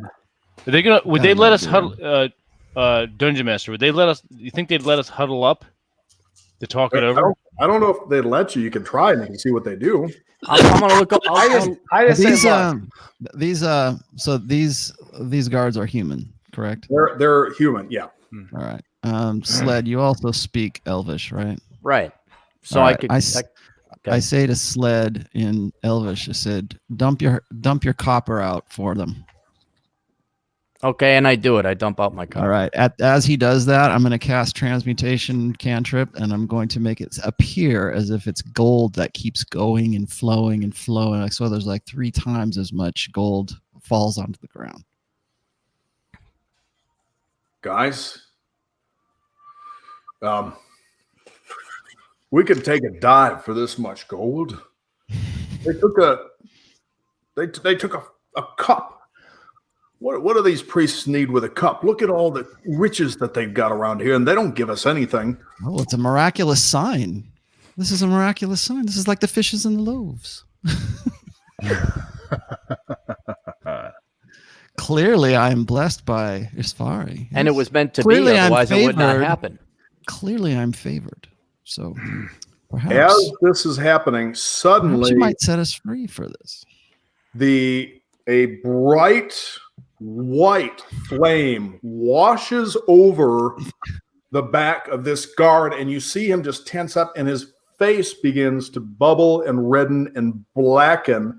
His eyes pop, and he's trying to scream, but it Waste a starts cantrip to for come that. out as more just like a whine, and he falls over, and just this bright white flame washes over him and then all goes. right, I'm not looking at the light. I'm telling Marion not to look at the light either.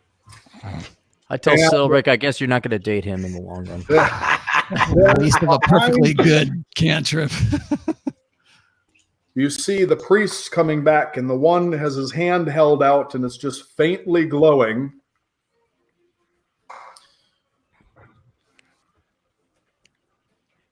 Any of the rest of you plan to plot against us as well? And the guards just kind of, put their heads down, and they ready their spears yet. So the spears are pointed at you, but they're kind of nervously glancing around at each other. And this one's just smoldering, and you can almost smell it. It's kind of sweet, a little bit like pork, but there's a little bit of it, just a char and a mix of pungent body odor and burnt leather with it. But pretty strong. I mean, he's baking. He's crispy now. I like You can smell it over there. It's pretty strong. Oh, they won't kill us. Mother would not allow that. How can we get this chalice for We you? might not, if you can help us recover it. Our priests did not do this, and he points at Grat, or this, and he points at Sarah. Who then? That's what I was asking. Do you know of a group of guys that have black and gray robes and have this magical ability? Well, Because those are the guys we would like to meet again, too. Well, Some smell like rats. They did have hoods on in their defense. They had hoods We couldn't and see.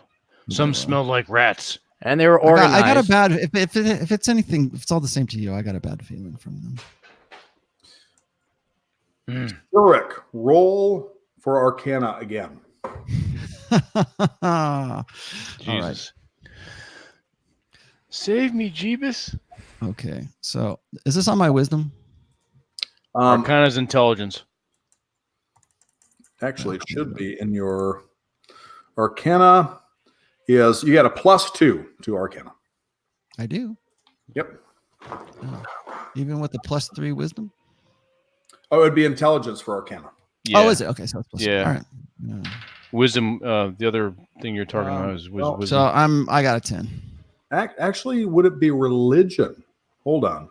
This might be. Oh, good. I'll re-roll that then. Yeah, it might be a Hold on. Let me see what. religion check. Okay, might be good. hold on. Your religion is +5.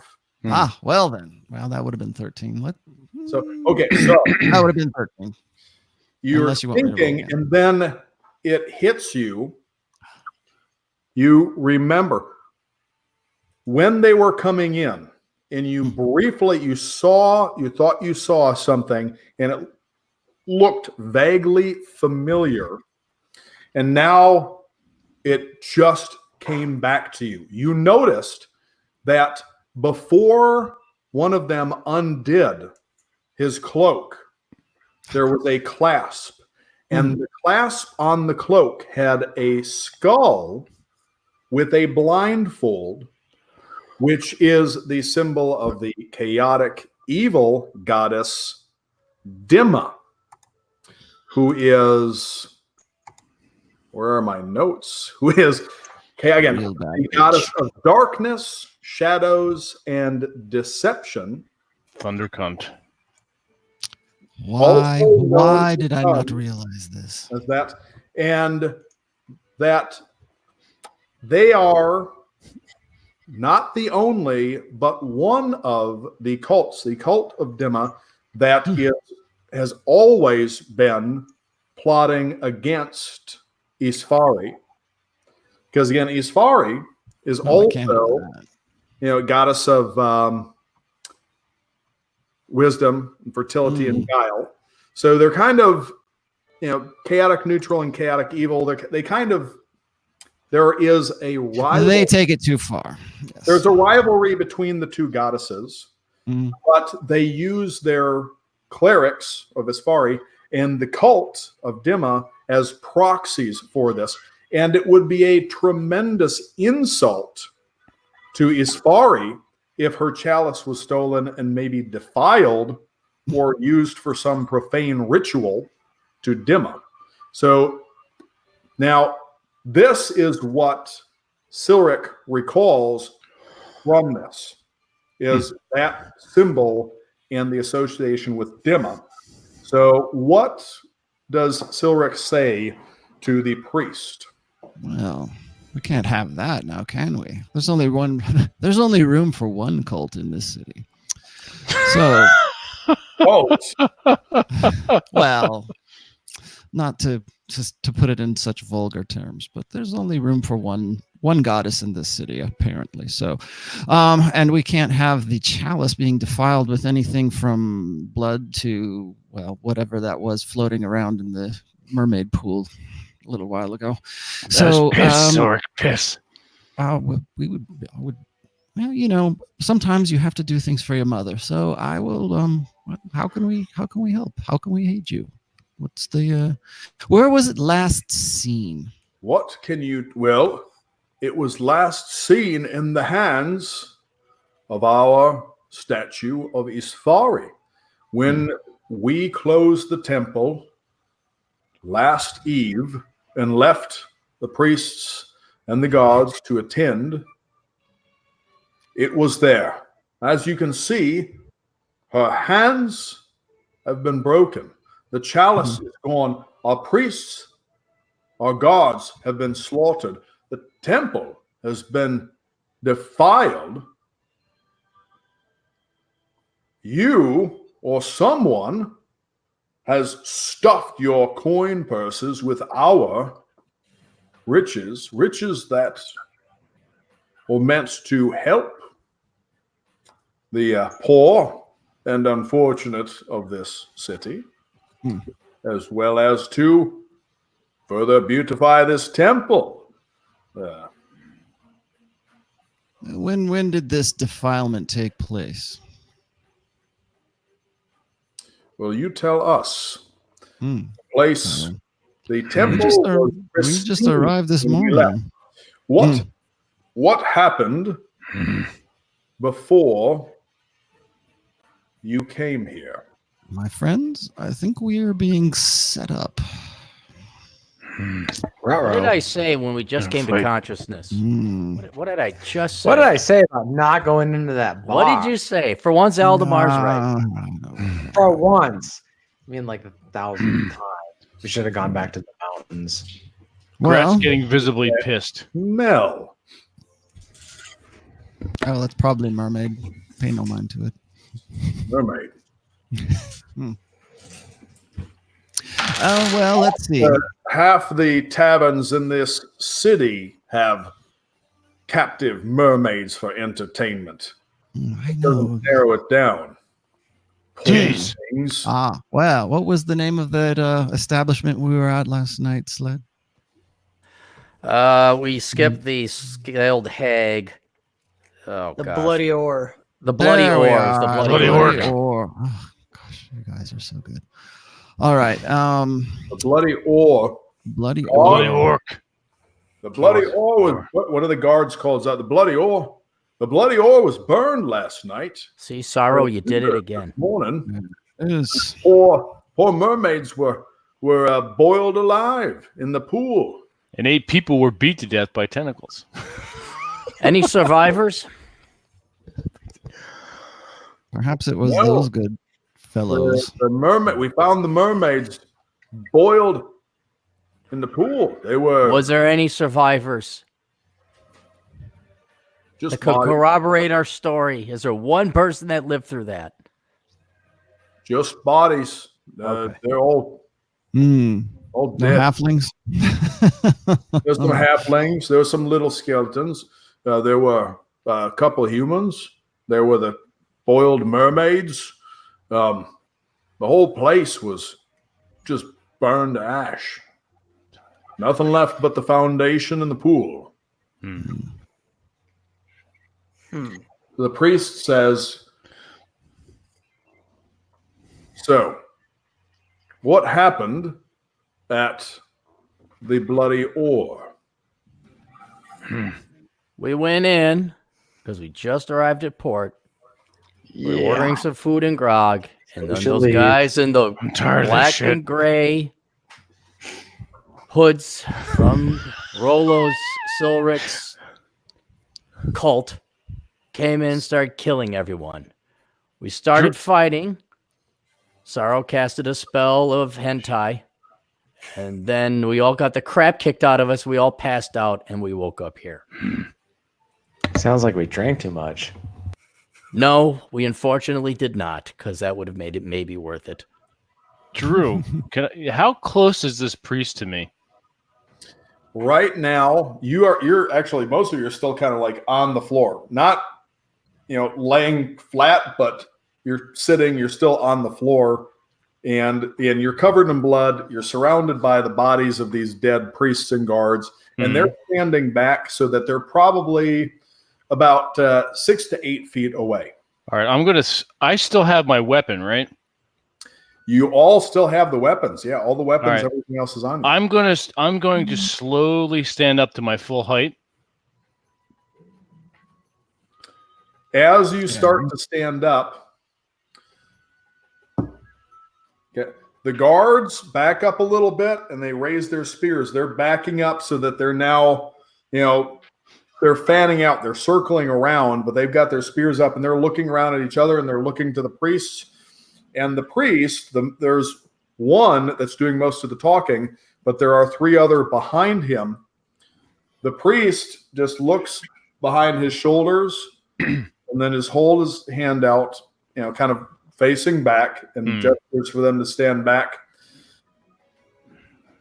Folds his arms across his chest and says, "You have something to say, orc?" Yes. I'm not what you call smart. Grat Pretty. or pretty for that matter. Grat, simple, half orc. Only half. Only half. Fight well, have honor. I jump in and say, if he'd been full, I'd have killed him by now. Take it slow, Grat. Take it slow. Yes. All right. One Well, you're too stupid to lie convincingly, so we'll start with you. What No happened? lie. No chalice. Came off boat. Come to town. Bar fight. Unconscious. I didn't get to eat all my meat or my mead. I'm tired. I'm full of blood. And this is pissing off orc. Half orc. Everyone.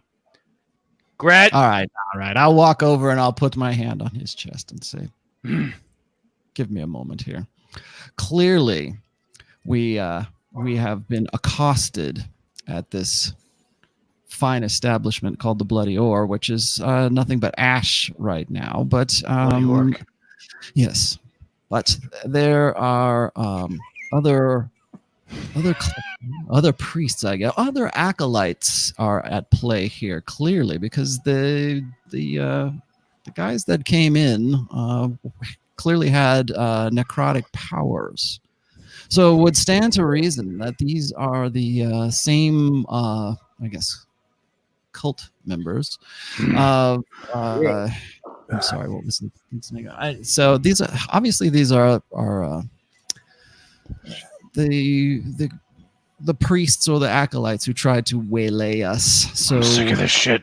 Yes, I'm sure you are.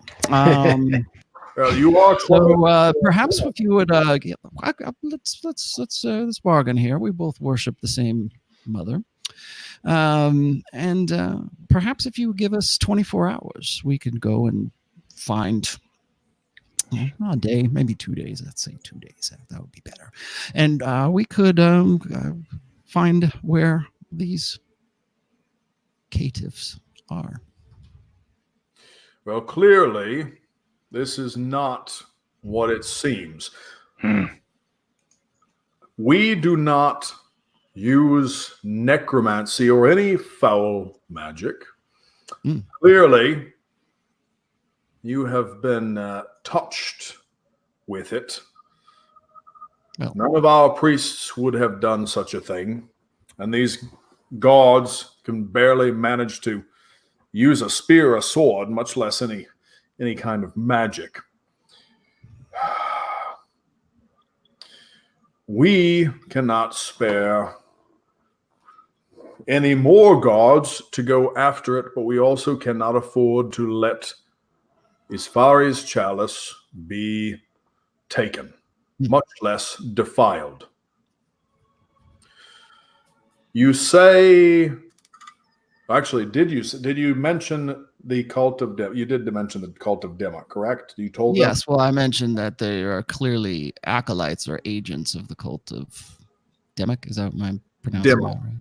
Uh-huh. Yeah, Dimma. Clearly, they have the powers that are characteristic of that filthy belief.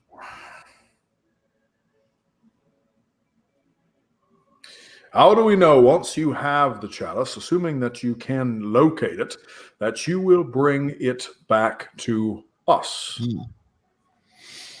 Well, I think Mother would be very angry with me if I didn't return it, but you are correct. What assurances do you have?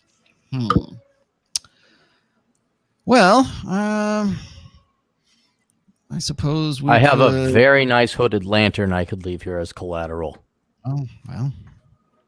There's that. Let's- It's a beginning. It may Let's not just be enough. leave. Let's just leave Sled entirely here as collateral. We just go on a without him. hostage, perhaps. I don't think he would do that.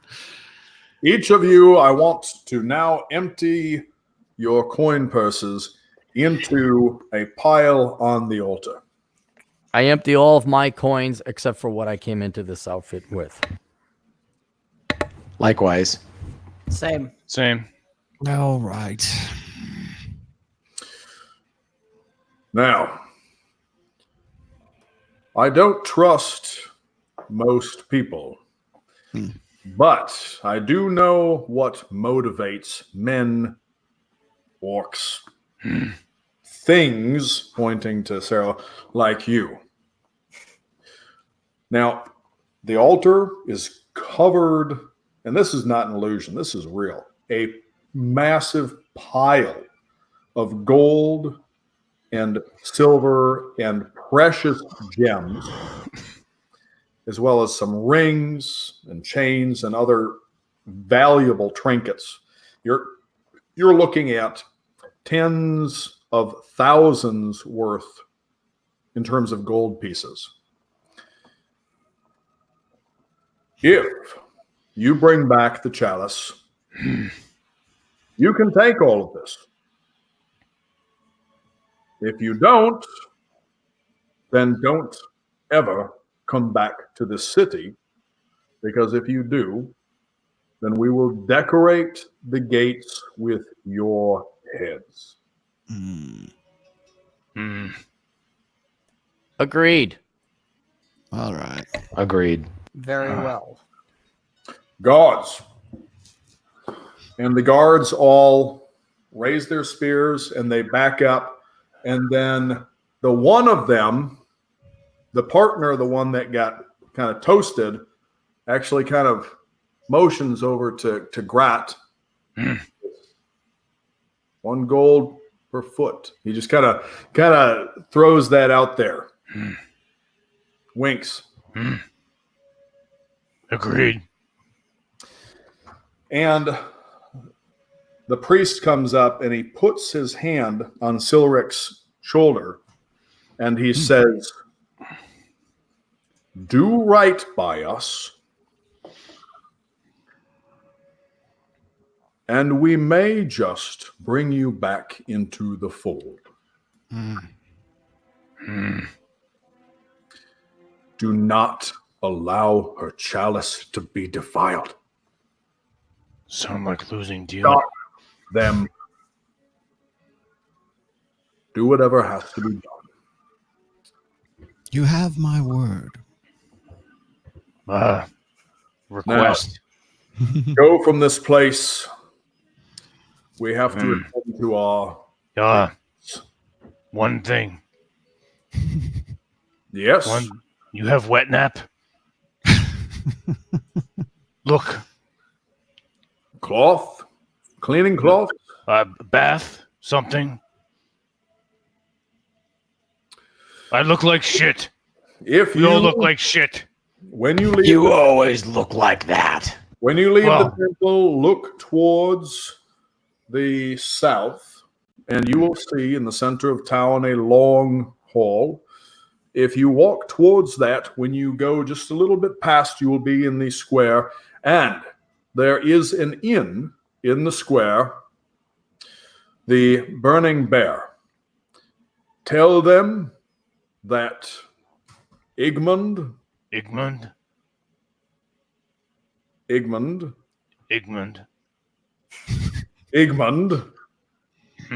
is it difficult for you to pronounce with the teeth and the piggy nose thing? If we were I find you later. Go out the temple door. Look to the south. There is a long hall. Go past the long hall. When you are in the center square, look to the west for the burning bear. Sign on the front. It's a look for a bear that's on fire. Sign with a bear on fire, and tell them I said to give you a room and a bath and some perfumed water and oil. All right. All of us. Oils. All of us. For all. Oh, all of the group. Oh, don't worry. I'm sure I'll find some I suppose. suitable supplicants who will take us in. All right. So then the priest just kind of dismisses you and he goes back to the others. And they, as they go make their way out towards the door, you see there's some people that are waiting in the back, some maids and some, children with buckets and rags waiting to come and scrub and start cleaning things up. So going around now, Grat and Silrek have been dialoguing. We'll kind of do a counterclockwise. What does Sled say and do? Where are we? Are we at the hotel now? Well, you're walking out of the door of this temple, and the sunlight, you've got a killer headache now. You're in pain. You are literally drenched in. It's like when they killed these guys, they dumped their blood on you. Right, right. Is there any water? Is there a water fountain nearby? You don't see a water fountain nearby, but as you walk out immediately, the people, you see like some carts going by and people start to walk around about their daily business. They're just kind of staring at you. You do see a cart with some buckets on the back, and there is a man carrying, he's got a post and he's got some water buckets, and so that's the only water you see going by. I would just go to the bear place, get the inn and clean up and get on with our day. As you are walking through town, eventually you pass the longhouse. When you're going through the middle of the square shops, things all over, there is a well in the very middle, and there are some pumps on each side of the well that cool. I douse myself. Sure. Okay. And then across, again, towards the west side, there is, as described, a large stone building with, about 2 stories, and there is a balcony along over a kind of a porch. There's some tables sitting out there and a large open door in the middle. And right above that, on the front of the balcony, there's a big wooden sign that has a bear on fire on it. Yeah. I go in, I walk into the barkeep or the hotel manager. I say, Priest, Grat, what was the priest's name? Igmund. I have half Priest mind to Igmund tear says off that sign. we have he can get us a room here. We'd like to have a room for our party. So this little old woman behind the counter, and she calls out, "The Herald!" And this massive guy, long reddish beard and hair, comes out and he looks around and he sees Sarah, and his eyes go wide. That's the one. That's the one that burned it down, Ma. And she said, No, this one is red. That one was sort of a spotted purple. Are you sure? Yes. Just He and Brett would get along. You come here. Come here. She motions for Sarah to come here. Yes. You're not going to burn the place or do any fire magic while you're here? No, dear. I am not. Is there a bottle of booze I see anywhere? You should have one on you at all times. You have a flask. Hang on. I'm asking Drew. Is there a fucking bottle of booze anywhere? There is a bottle. I walk right up to it. I grab it. I don't give a fuck who's in the way. I pop the cork and I start drinking it. Business as usual. Harold just kind of looks at you and he goes, Ma. And she said, Igmund's paying for it. So just You know what else Igman's paying Whatever for, lady? Not you give my buddy no fucking shit. Now get us a fucking room right fucking now. Or he is going to burn down the place and I'll help him. come here. Young man, Ooh, you pissed off the lady. come here, young man. I could go over there. Grabbed you by the ear. I have 2 other sons bigger than Harold. And if you speak at me again with that tone, they're going to fuck you to death. I attack. I'm And going to then- slice her throat. Is she expecting it? You're I'm going to use my literally- assassination power. Enticing. Whoa. Whoa. And then they're going to stuff you in a barrel Drew, and pickle I've you. made my decision. I'm Okay. going to slice her throat. We've been dicking around long enough. It's taken us 3 hours to get here. Something should happen. Make a roll. It did happen. You got fucked by tentacles. What do I add? What am I using? Can I It's use like an a assassinate neck power? roll. Is she expecting this, or did it would have to be something coming up behind? Drew, before he does that, No. he- There's no before. This is hang on my a second. character. I know, but and this is Grat too. Grat wants to get cleaned up, and you're getting in the way of his good time Okay, in the I'll bath. answer you that. In the bath. So Grat grabs Sled behind the neck. Wouldn't it be a dexterity or Sled's like 4 foot nothing. 5'8"? Thank you. All Very right. much. Okay, I need each of you to All right. make a dexterity roll. I have a +2, so 14. All right, so let me roll. I get gonna an suck 8. balls. I got a 7. 12. What is okay? You got an 8, you got a 7. What is your modifier? That is total roll. Total My rolls. And you Good. got My total roll was 8. Mine's 7. 12 So- was my roll. as he comes out to stab her in the neck, Grat reaches and he gets his hand in front. So the blade goes through Grat's hand into the neck.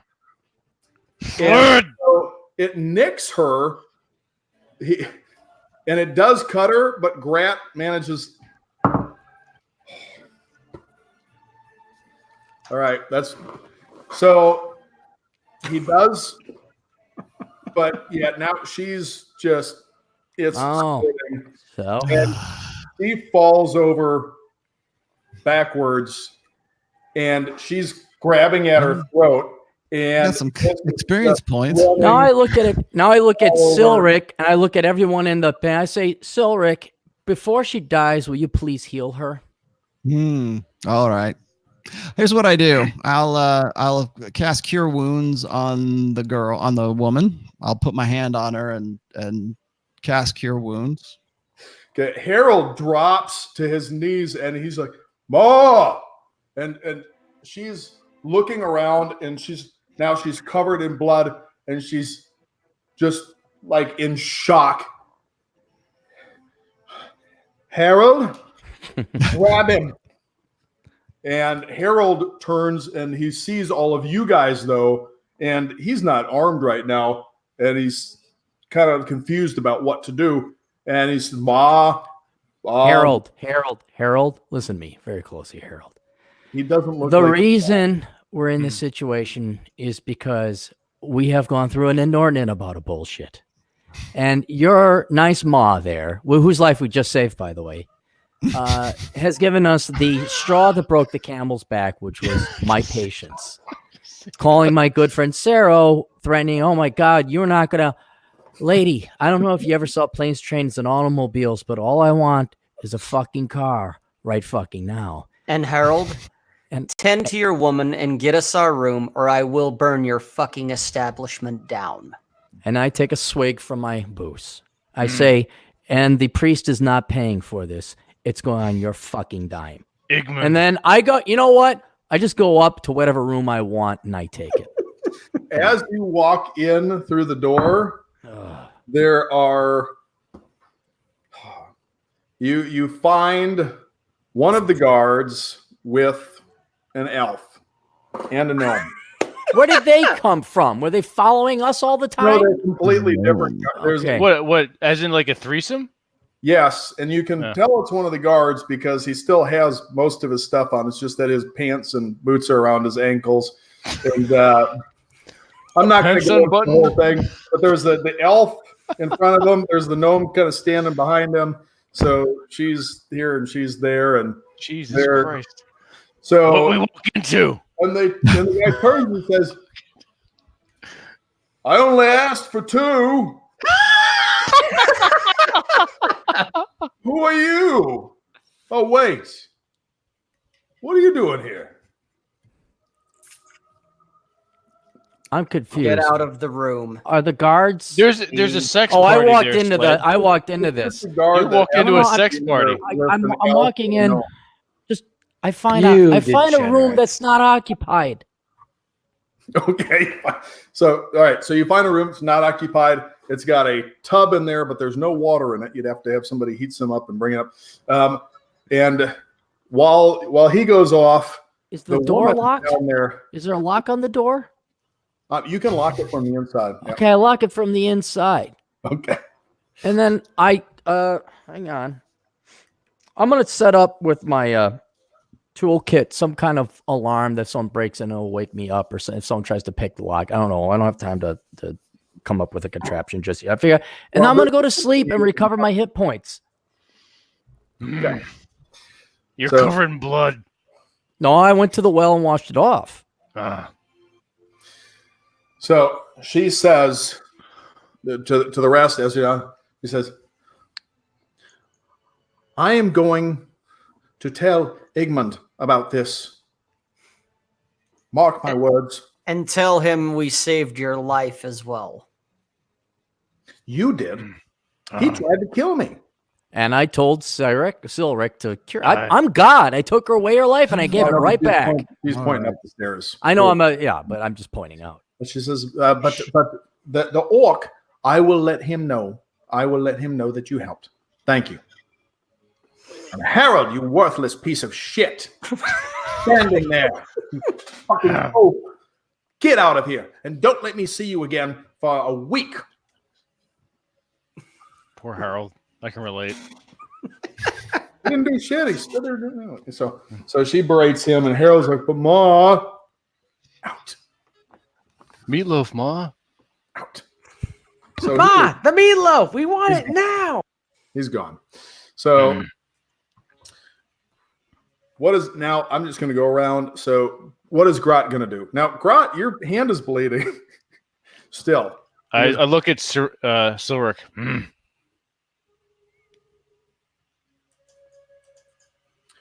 Yes. So Grot's holding his bloody hand. Oh, you'd like me to? Oh, I see. Yes. All right. How many hit points has he lost? You get stabbed in the hand. It's a dagger. It's only 2 actually. Not too bad. All right. All right. Come here. Thank you. I've got 1 left. Okay. right. I'll cap my second cure wounds on that. Thank you. Much better. Oh wait, hey, didn't everybody else didn't they lose hit points in the bar fight? Yeah. Yes. So All so right, everybody else got to bleed. Although after a long rest, now Sled is passed out in his bed up in the room that he took. So by the time he wakes up, he will have recovered his hit points. Saro is now standing there seeing all this. What does Saro do? He's he's gonna house go on fire. take a room too. Burning down the house. Burn it down too. It's a relatively nice inn. Again, stone building, but it has nice finished wood insides, and the beds are very comfortable. They have the mattress is basically a cloth that's stuffed with feathers, a down mattress, warm blankets. There is a tub in the room as well as a chair and a desk, but there's no water in the tubs at this point.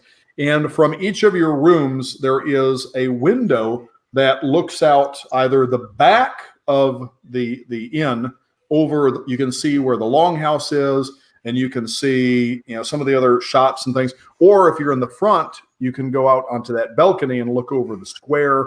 They're pretty decent enough rooms, and they've got candles on the desk and then a few on the walls, so you can make it light or dark, whatever to your tastes.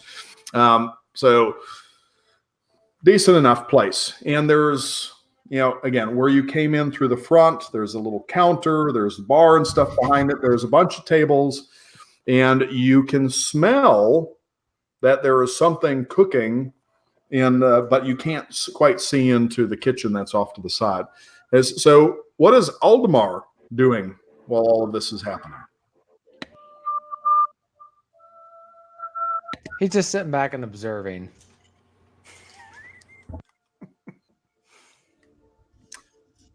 What is he going to do now? Is he wounded?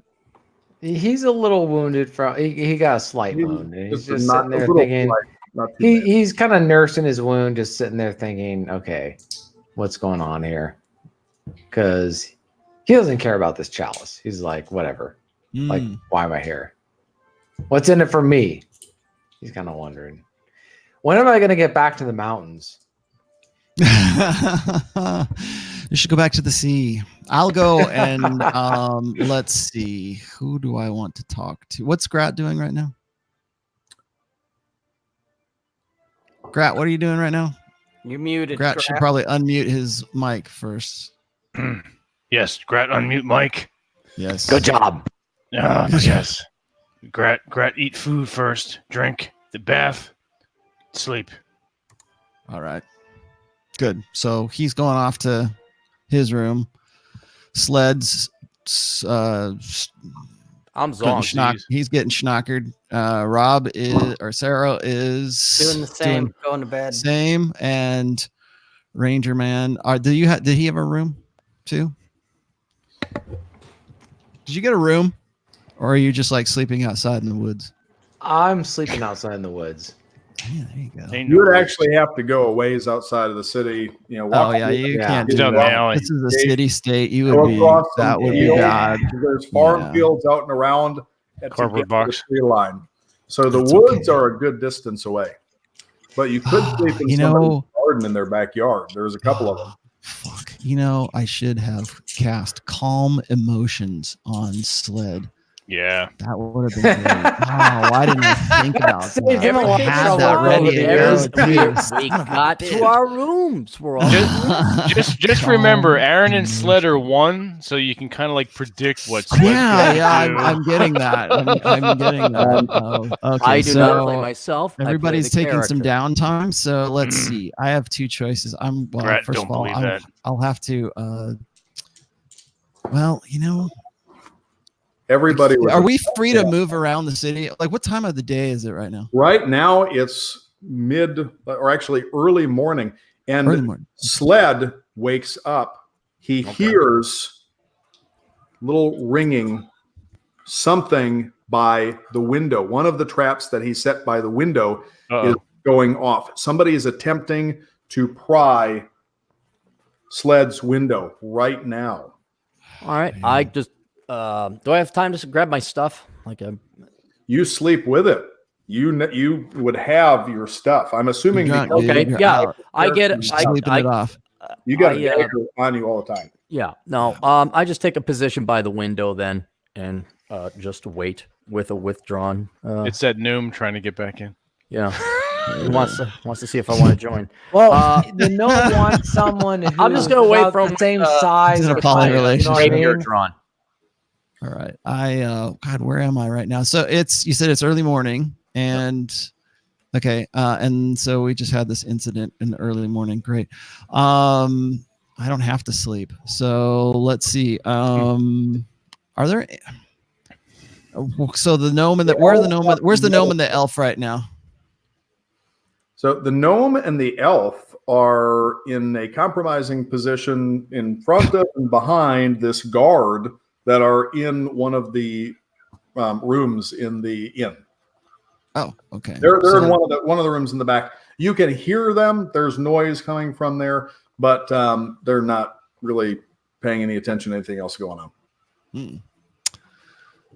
So they're just okay. Well, in that case, Sled just walked in on them. well, great, good job. Well, let's see. I have two. Well, okay. I'll spend. Well, I only need to do it in an hour. I'll spend an hour relearning spells or recovering spells. How's that? Praying, sleep, resting, Meditating. whatever. That while this Recovering. is happening, So I can get, I got I'm gonna like recover my spells first off. And then once I'm done with that, I will. Are we like in some way bound to this place? I mean, where are we supposed to go after this? you can get up and go. Well, I can. Oh, good. You guys can decide where you want to go, but right now, and the rest of you are not aware of this, but somebody tripped one of the locks or one of the alarms that Sled had on his window, and it's starting because these windows are shuttered windows, but it's being pulled open a little bit, and it's set off. He had like a little bell thing that was leaning so that it would go off if it opened. And Dude, you're like Rambo.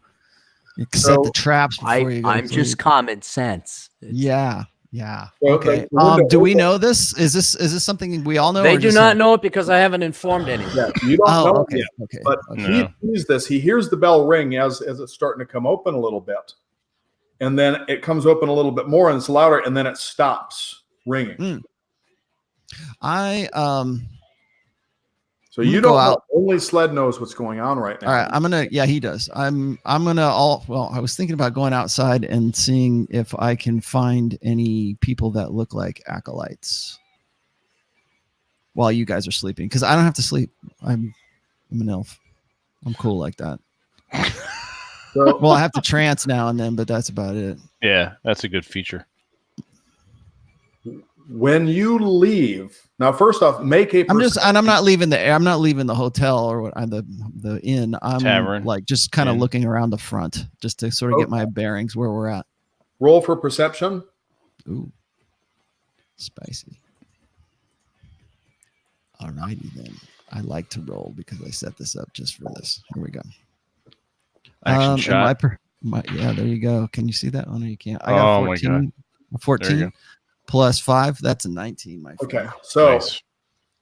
out in front I know shit. of the inn is the center of this town, and there's the the well in the center with some pumps around it, and all around there and spreading out there are all these stands. There are people with carts selling various vegetables and fruits, people selling cloths, tools, all sorts of trinkets.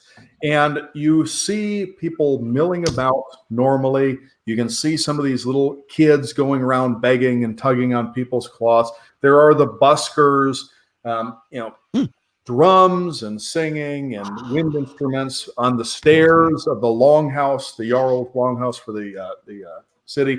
And something catches your eye.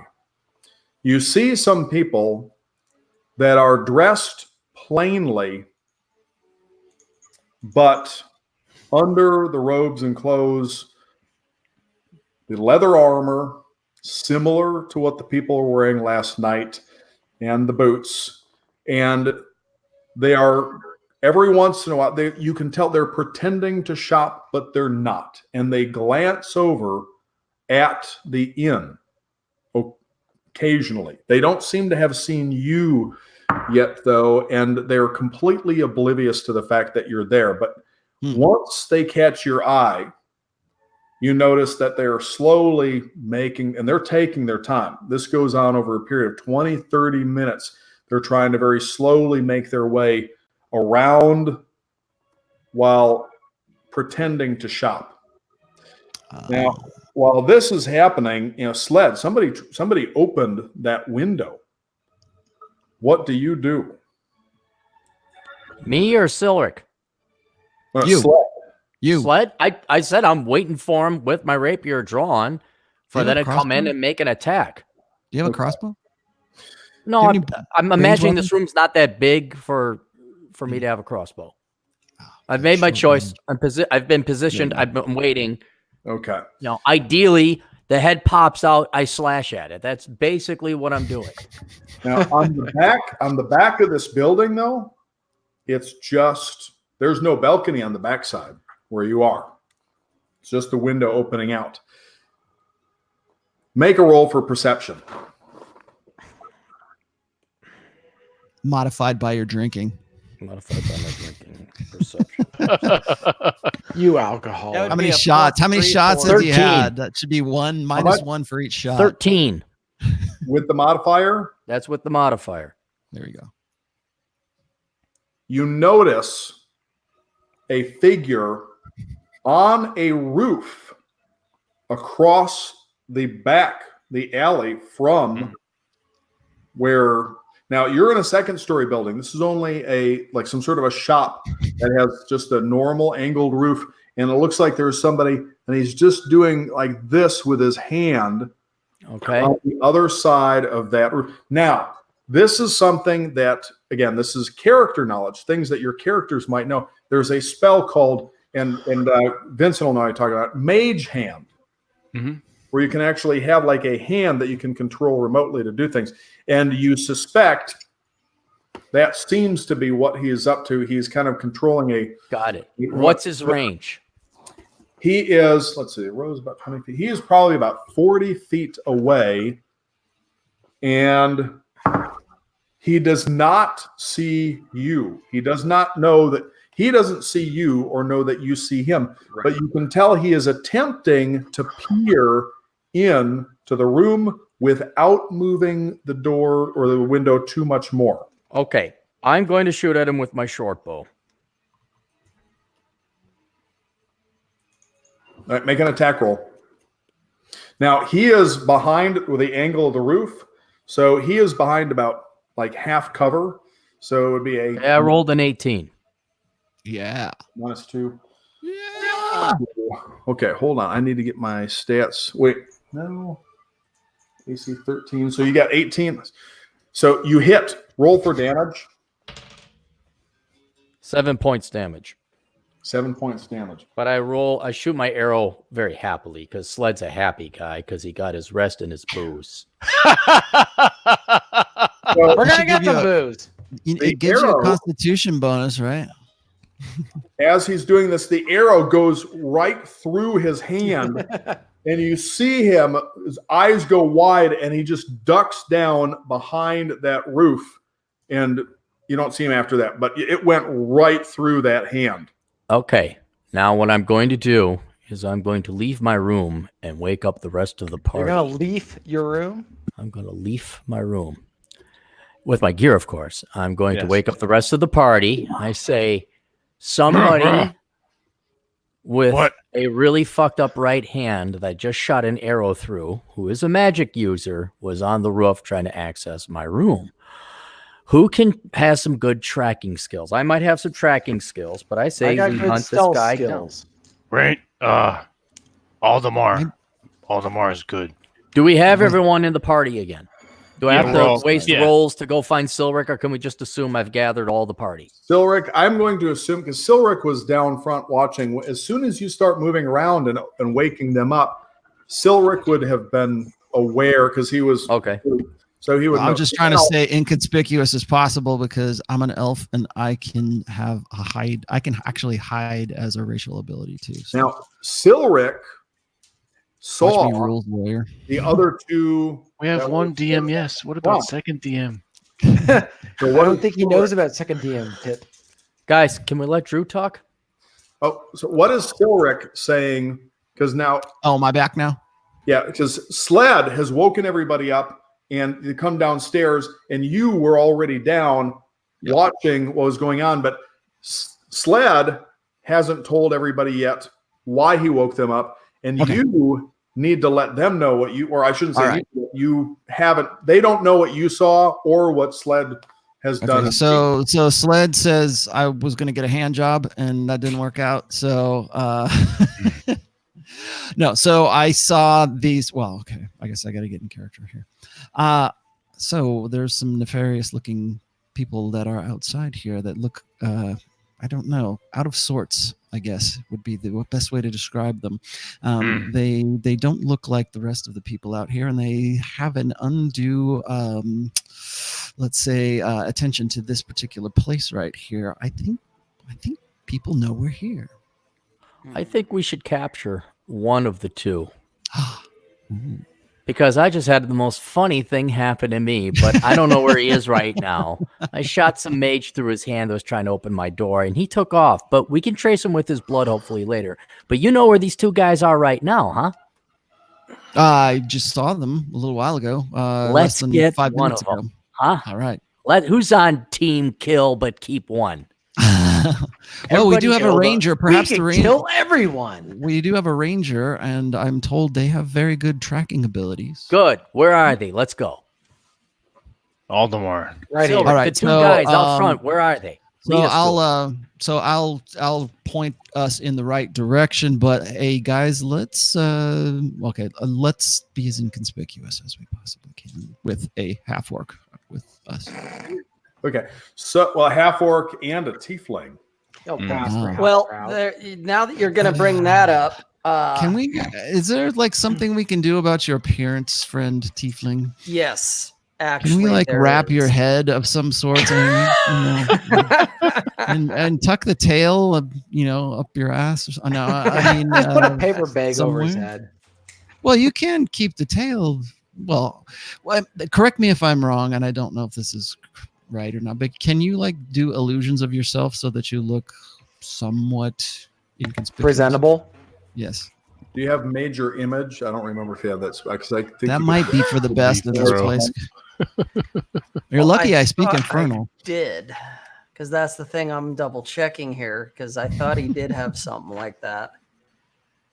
Yes, darkness, hellish rebuke, hellish resistance. You need dark to. We've got vision, to. Well, legacy. see, here I was going to go and see if I could find some supplicants to help us out, but Supplicants. Burning hands. Some street urchins. Yeah. Here we go. Keep a There's thesaurus over disguise here. spell There you go. or He does have as part of. I want to say it's. you have a Look that disguise up. kit. What's in that? your- Let's. In your equipment, you have a disguise kit. Yeah, let's put that on. So you could tuck your tail and maybe Yep. do something to Yeah, cover your pull my hood up. chin and All right. So, is there? Okay. So I'm just going to point us in the right direction where I saw these characters. Okay. The other thing, guys, we might want to think about is like maybe going around the inn and seeing just whereabouts that window was that Sled was staying. See if maybe there's some clues or somebody tried to I give me think the- we'll get all of There's our a answers door if we to get go out one. the back of the inn as well. Where the bar was, where everything happened previously, before you go up the stairs to where the stuff was, there was a kitchen, but right by the kitchen, when you go into the kitchen, or right before the kitchen, there is a door that goes out into the back and you don't know what's out there yet, but there's a door that goes out back, presumably for bringing supplies in and out for the kitchen. All right. Well, let's go see if we can find one of these schmucks. Which way does everybody go? Let's start with that fountain, like, because that's like the first place I went to, right? So as you are going towards the front doors, and you walk out, there's a lot of people about. There's some people that are sitting there having their breakfast and talking and drinking on tables on the front porch of the Burning Bear. And you notice one of them is off, and this is a pretty big, size space. It's probably a good 150 or something feet, like about half the size of a football field. But it's a big square, stuff all around. One of them is pretending to pay attention to a couple people that are playing drums and lutes on the stairs of the Jarl's Longhouse. And then the other one has actually made his way almost around to where the corner of the inn is. And he is trying to look like he's interested in a tool vendor. There's somebody that's selling their chains and nails and hinges and hooks and various tools that they've made. And You can tell now, though. You were able to spot them again easily, but the one that is getting the tools has not noticed you yet. Mhm. The one that is by the Jarl's longhouse has not noticed you yet either. They haven't looked back. So you can see where both of them are. The one that is over on this side is probably only about 50, 60 feet away at the most. The other one is a little bit further, probably almost 80 something feet, but you can spot them now that you know who you're looking for. Okay. May I recommend a plan to the team? Yes. Please do. I go and assassinate the closest one. You guys go get the guy further away. Don't kill him. Okay. No, of course not. How do you propose to do that? Well, I have assassinate power. I will sneak up on the guy All right. closest to us because I think it's going to take me 2 moves to get there because humans can only move 30 paces. And you guys take different angles and surround the guy and have a nice little chat with him and convince him to come with you. And then we're going to have a chat with him inside the hotel. Sound like an idea? That works. It's not a good idea, but it's an idea. I immediately start Wow. going into action. I'm approaching the guy as I don't care what they do or say now. I'm going after the guy that I said I'm going after. The guy that's by the tool vendor. The one that's closest. You said he was like 50 feet away. Yep. Make a stealth roll. Someone have sleep spell. No, not prepared. Anyways, Dang it. let's. how would Cast- you- I cast got on a better 26. idea. Actually, I got a better idea. How would you like to kill him? I just go from behind him and take him out very Non-le- stealthy, like non-lethal. neck across the. Non-lethal. What do you mean non-lethal? Well, because you got to capture him. You're capturing the other guy. Oh, we're grabbing this dude. All right. Yeah, so we're you're gonna kill that doing the dude. non-lethal. I'm Okay. trying to nail it down to one person so they don't call in. I'm going to kill one guy. You guys go capture the other guy.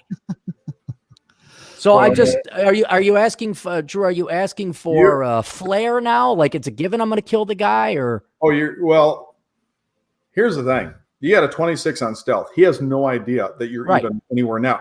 Then you're also going to have advantage on your attack roll. So I'm just planning for what's going to happen when you are almost assuredly going to kill him. Make an attack roll twice and take the high number. 12 dagger. That is 18. That is 18. 22 is the higher of the two. So you are casually walking over. Don't look any different from anybody else that is going through. And then as you approach him, just as he starts to turn, you appear to stumble. And as you appear to stumble, you reach out and it looks like you steady yourself on him before straightening back up and then continuing to walk on. And nobody notices, but you slipped a dagger up between his ribs by the back and then turned it as you were walking away. Now, your character would know that the aorta runs down the front of the spine, and that if you put the blade in by the ribs near the spine and then you turn to the side as you're coming out, that you would open that up and his blood pressure would just drop. He would bleed out so quickly that it would look like he just fell over. And the blood does start spreading across his back, but you're already several shops down, and you've already passed by before people realize what has happened. He's just boom, Awesome. drops, and now people are starting to panic and gather around. Now, as they are doing that, some of the guards are looking and they're starting to come over in that direction, but you walk right past them, and they don't even look in your direction. The other guy, though, with this happening, he glances over He might as well not even realize you're there at the moment either. So he just glances over at the commotion and then goes back to pretending that he is paying attention to these buskers. Now he's about, 80 something feet away right now. So it will take you the rest of you about 3 turns to get to him. There are some other stalls, some other things that you can go around or in between though. So each of the other 4 of you make a stealth roll. Which one is I'm that? pretty good at that.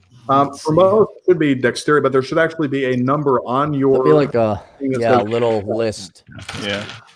18. Alphabetical.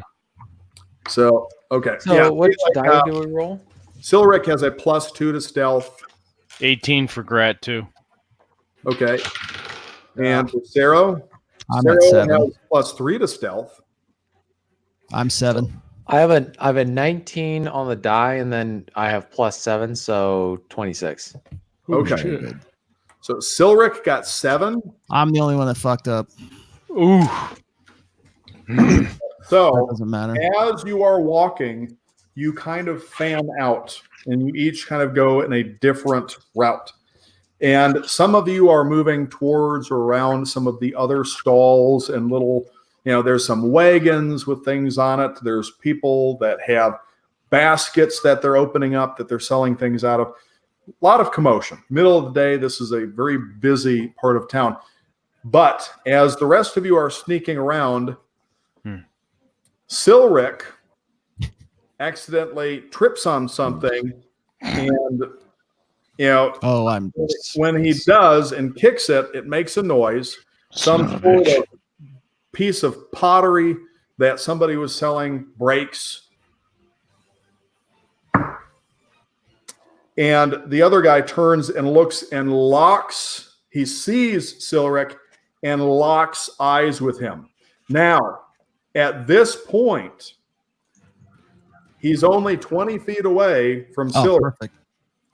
But the rest of you are also about the same distance, but on different parts, except for Sled. Now, Sled kind of turned after kind of walking far enough away, turned back towards, and he was coming back up towards the fountain. But right now, Sled is still he's about 90 something feet away. So about 3 turns away. The rest of you are all within about 20 feet, but he's locked eyes with Silric. And you see him kind of tensing up, and he's got his hands coming back towards his cloak, like he's getting ready to open it, but he's not doing anything yet. He's moving very slowly because there are some guards about. I'm gonna can I do something now? Roll for initiative. Yeah, okay. That's what I figured. Let's see. And also, I'll have, even though Sled is a little bit further out, have him roll for initiative anyways, so that Much you can better. jump in when he gets close enough. Okay. Although from where you are, you're within ranged distance. Well, too. what? There's a bunch of people. My +2 on bow and arrow. initiative, so knock I'm out at a bunch 8. of people. I'm at 18 on my initiative. Okay. I'm 7 on my initiative, so it's going to be a long time before I get anywhere close. You I'm won't need to worry 11. about it. Who's 11? I am. Sorrow. That's Sorrow. Is 11? And let me roll initiative for the bad guys. Oh, and they suck this time. All right. And Grat and Aldemar.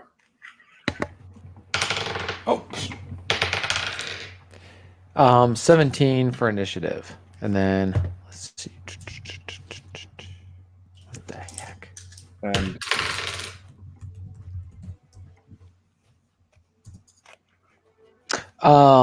So 21. oh, okay. And for Grat,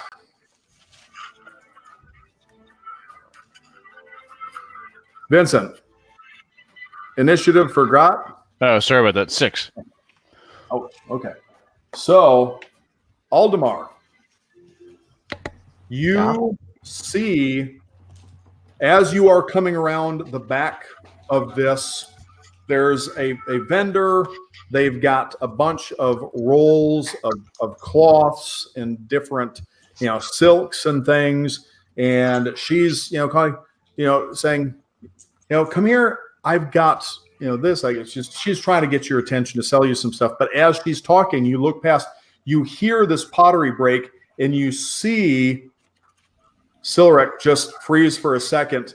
And also, you see this other guy turn and look. You are about 20 feet away from him now, and you are just a little bit behind him to his left. He does not see you at all. So I'm behind him, or he's behind me? You are behind him now to the side, off to his left. So if you look, he is in front of you and slightly to your left. On the steps by these buskers, they're playing some, and something broke? Huh? Something broke? Something. Yeah, Silric accidentally kicked a piece of pottery and broke it and got the guy's attention. He alerted Maybe I him. did it. I did it on purpose. Accidentally. I go for my longbow. Oh, just wait a minute.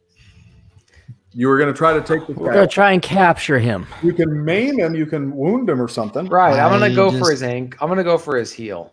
Okay. No. Now, if you're going to do a called shot, I'm going to have you roll at disadvantage for it. How All about right. no, Tim? Okay. Actually, wait. Okay. But it's stealth, which would be advantage because he has no idea. So it cancels it out. So I'm going to have you roll just once. So that's the 20 die. Yes. Okay. I got a 5. Well done. Okay. So you What's draw, going on? and as you're drawing the bow, the woman at the stand, she screams and distracts you. And so when you fire it, it actually goes in front of his ankle and glances off the ground, at which point a bunch of people turn to look at her for screaming and see you with your bow drawn, and people start diving and getting behind carts. And Silric, next, is 18, sees this happen, and the guy looks down. He is now looking down at this thing. He is surprised. What do you do? All right. Okay, so there's one guy in front of me. Did you say there was another one somewhere as well? There was just the guy that was in front Just of the you. guy that's in front of me. Okay. The other I'm guy going- got killed by Sled. Sled just Okay, Because I'm but there's awesome. not. But Kept there's going. no other dude with the guy that's right in front of me, right? not with that It's guy. just me and him. Okay. Okay. So here's what I'm gonna do. I'm gonna cast Hold Person on this dude, Okay. and And that's why I asked. I don't need to cast it at a 3rd level slot because I was gonna. If there was more than one, I would have grabbed the second one. But I'll focus it all on this one dude. Okay, so wisdom saving throw for this guy. And he does not make it. Okay. So he's So paralyzed he is right now now. paralyzed. All right. So- This guys, it's only lasts for 1 minute. So go get him. One Rat, minute. run in there, grab him. All right. So- am I nearby? All of you are within 20 feet. Yeah, you can So get him. Rolo sees him look down at this arrow, and at the same instant, you see his hands go up briefly, and he just makes some gestures, and then this guy stiffens up, and he starts to just fall. What you see is him collapsing. But they think that Aldemar shot him because there was the arrow, and now the guy's falling, and the woman's screaming, and they see him, and she points at Aldemar and says, "He shot him. He shot that man." Get him quick. All right. Go. So, Fire again. I'm gonna. I have to concentrate for this, so I'm out. You guys got to do it. so what does Sarah do? Runs up and grabs the guy. Thanks, Sorrow. When might wanna when you time run him up up. and grab him, another one of the musicians comes up and grabs him, and he says, "I'll help. We can take him into the Jarl's longhouse. Have the healer attend to him." And he starts pulling his arm up towards the stairs. Okay. I'm gonna just actually I want to cast. I have it's Eldritch Incantation, Right. and it allows for like the illusion, I guess, of a what you'd call a sign of supernatural power. Okay. And basically, my voice booms real loud, up to 3 times as loud as normal, and all I say is no. The guy drops, lets go of the arm and drops back, Jeez. and then he just turns Run! and runs. He takes off. So then, now Sled, you see this all kind of unfolding about 90 feet away across on the other side of the fountain. You're opposite the fountain, but you can see across over the top. What does Sled do? What are the guards doing?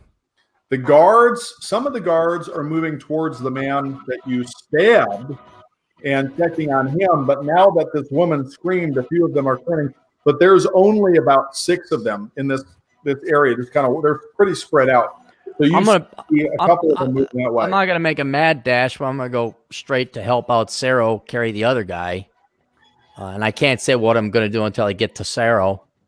Okay. Because you wouldn't know that yet. But I'm just going to make my way to Saro. Okay. Now you have a dash action, so I think you can use that to move. Well, up. but is that I think that's going to attract attention if I do that. So I'm just going to move as quickly as I can, but maintaining my camouflage within the crowd, not to draw any more attention to the shit show we just created right now. And Grat. All right, so Grat sees all this going on. Grat takes a quick look around. Are there any other guards near him? There's no guards near you. There's a few of them over by the guy that the other one that Sled stabbed, and there are 2 that are slowly making their way. You're like towards the Jarl's Longhouse. Now there's also 2 that are up by the door, but they're staying there. They're just looks like they're supposed to stay. They're supposed to guard it. They're just kind of looking around and not going anywhere. They're just kind of watching it, like what's going on. All right. Well, Saro is kind of pulling him along by one arm right now. All right. If I'm closer than Sled, I'll make my way very quickly over to Saro and the guy who's been held by the spell. Try to kind of prop him up and. So now the 2 of you have him, and when you get there, Grat, being a whole lot stronger, just kind of is able to pick him up and throw an arm over, and you're just real kind of just like Weekend at Bernie's style, yeah. Yeah, and so the two of you Exactly. with your height, easy time with it because he's not as tall as either of you, so he's just kind of dragging along by his toes. Oh, we got our friend. We got everything fine. Go back to what you're doing. We're good. And now, okay, so now Aldemar, they're pointing at you. The guards are kind of looking at your way, and the woman is running towards them, and she's pointing back at you and mumbling to them. What do you do? What do you think, guys? I'm not sure. I'm from the mountains. I don't talk to people. We can't tell you because I don't think anyone's near you. Yeah, I'm concentrating All I on can keeping this dude say paralyzed. is what is the general strategy of the team, and what would be your best action to achieve the goal? Getting out of there. Or hurry up and come to us. Yeah, I just follow those guys. I put everything away and just start running.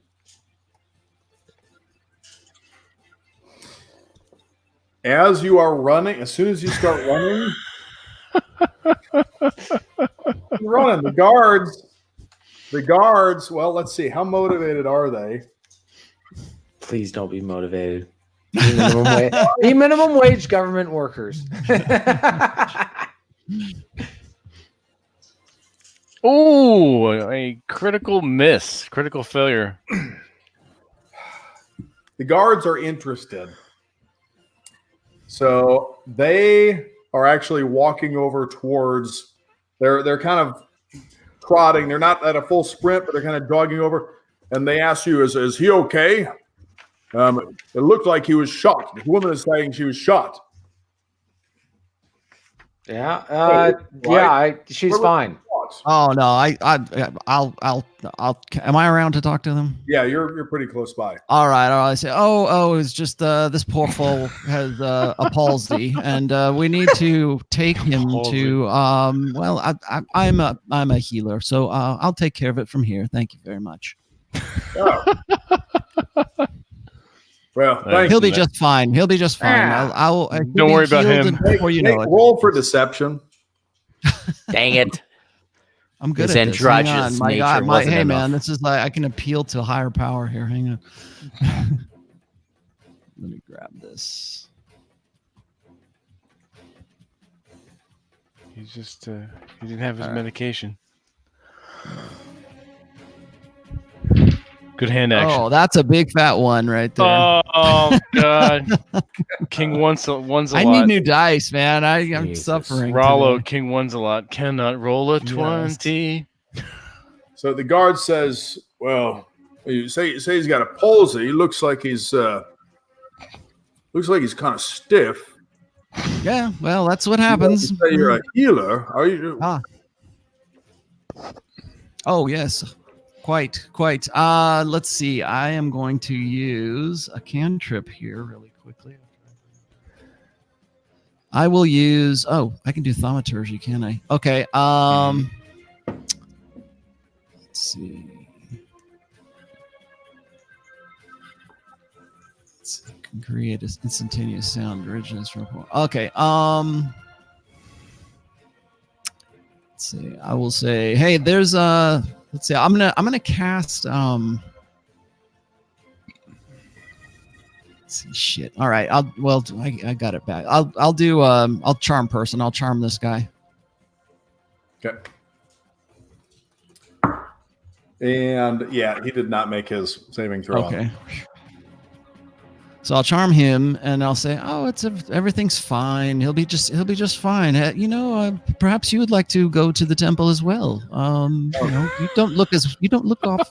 You look a bit pinkish. I think perhaps you should get some healing yourself. There's something going around. I've heard. You look at this man right here.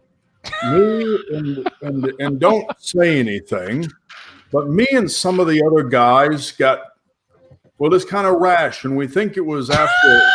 Oh. Well, there's mermaids. Right. What can you? It was actually at the Slippery Mermaid. Right in the down by swimsuit area. Well, you can always go to the temple and have that looked at. There's many fine apothecaries there. Don't go to the Burning Bear. Can you like touch it or something and make the rash? No. It's, that I don't know I've got how to take this care. works. Well, I've got to take care of this man right here. But again, if you go there, there's some of the fine female healers at the temple would be more than happy to touch that for you. Which Ilspari's temple, Vatnari's Yeah, temple. sure, yes, as far as temple, yes. Tell them Silric sent you. Oh, well, thank you very much. It's been driving me nuts. I can't hit without my cock feeling like it's on fire. It's awful. It's awful. And well, I can't have the wife find out about us going to Slippery Mermaid after our shift. Sounds like you're in some grievous disposition. Yes. Yeah, it sounds like you married. Am I closing in on this married a long woman and who was lengthy, below boring your SMD. conversation, or have I caught up with the group by now? You have caught up with the group. So I'm privy to this wonderful banter. Yes, you are hearing this banter, and the guard thanks him again. Well, we will head to the temple right away. And you are stunned by my good taste as well. So. Okay. I'll go to Sarah and Grat and say, let's carry this guy up to my room.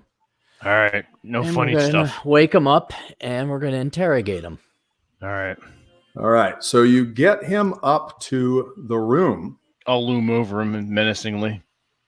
Now, as you're dragging him up there, the woman doesn't even pay any attention to you as you're going in. Although as you're starting to pass, she says, I don't know what it is that you have planned, but put down a top or something if you plan on making a mess. No I look mess. at her and I Clean say, up after a god who left who knows what all over the floor in sheets, and once is enough for today. it's a good day to be alive, isn't it? And then we just continue on. Okay. So now that you've got him in this room, Good day to die. which room did you take him to? Did you take him back to Took Sled? her back to mine, close the doors, close the windows. Okay. And he is still paralyzed. It's about a minute, but it is starting to wear off, and you can see he's starting to try and like turn his head and getting some movement back. Okay, let's tie him down. Okay. So you tie him up to it. You've got a chair, you've got a bed, you've got a desk. Tie him to the Let's chair or tie the him bed? to the bed. Okay.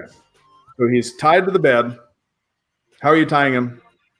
I'm tying. You know so how to his do hands that. How cannot do you touch- tie him yeah, to the bed? like this. Like, okay. So he is tied. What Now type he of is- knot are you going to And use? then I'm also going to pick all of his pockets and take That's everything later. he has. Okay. Now, of his as you are going through his pockets, you find, well, first off, he has a bunch of coins. How much? There you are. Actually, well, let's do You this. can wing it. It doesn't need to be a precise number. So he has 68 gold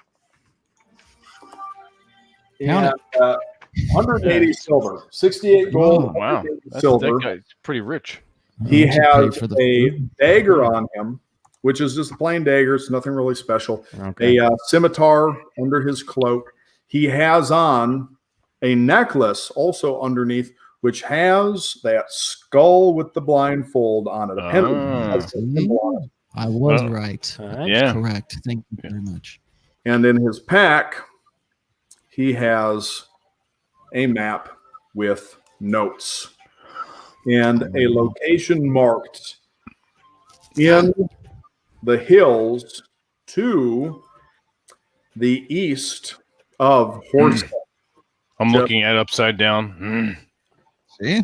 Okay. And it's just maybe a few weeks travel from here to the east, through the woods, into the hills, the foothills near mountains. Over Oh, the that'll river. get you The outside, my location, friend. but all there is a location marked on it. It's just past a smaller town called Raven Rock. Just you go through there on the way out. Wonderful. All right. I'm also going to take off his shoes and socks while he's waking up. Okay. Well, he's been awake. He was paralyzed. Okay. He's, Okay. I'm see- taking off his shoes and socks. He's Yeah, cut starting off his to feet. struggle now and pulling against the rope. I got to punch him and say, sit the fuck down and stop squirming around. It's been a long fucking day. Does he understand? Does he oblige? He glares at you but doesn't say anything. And this Does he one- obey? This one, you can see the ears are just a little bit pointed. Not Oh, half elf. looks like Uh-oh. maybe Gonna Yeah. intimidate him. Okay. I'm gonna pull my cloak hood back, show him the horns, my face, the gold eyes, the teeth, and be like, "Talk." his eyes go wide for a second, and then he kind of steals them, and he tries to spit, but it just ends up getting on his chin because he's doesn't work too well. Okay. I'm going to ask Make a him. roll for intimidation. Oh, me? No, me. Oh. Sarah. 17, 18, 19, 20, 21. So yeah, you can tell, even though he's stealing, you can see his heart beat. You can tell that he is getting nervous. He's starting to sweat. He's twitching a little bit. So I pull out my dagger and lick it, and then just start kind of putting it lazily towards him. Like I'm just figuring out where I'm going to start carving him up. he starts looking around, and then he just glances up the ceiling, and he tries not to look. Well, let's see. What can we work on you now? Well, we're going to ask him why he's following us.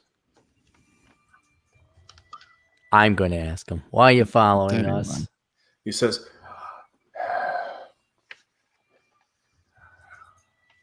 Not going to tell you anything.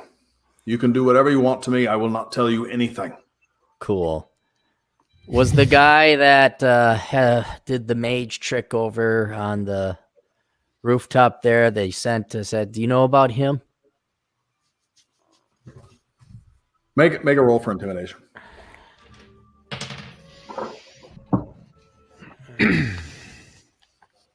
Eight. Okay. I don't know who you're talking about.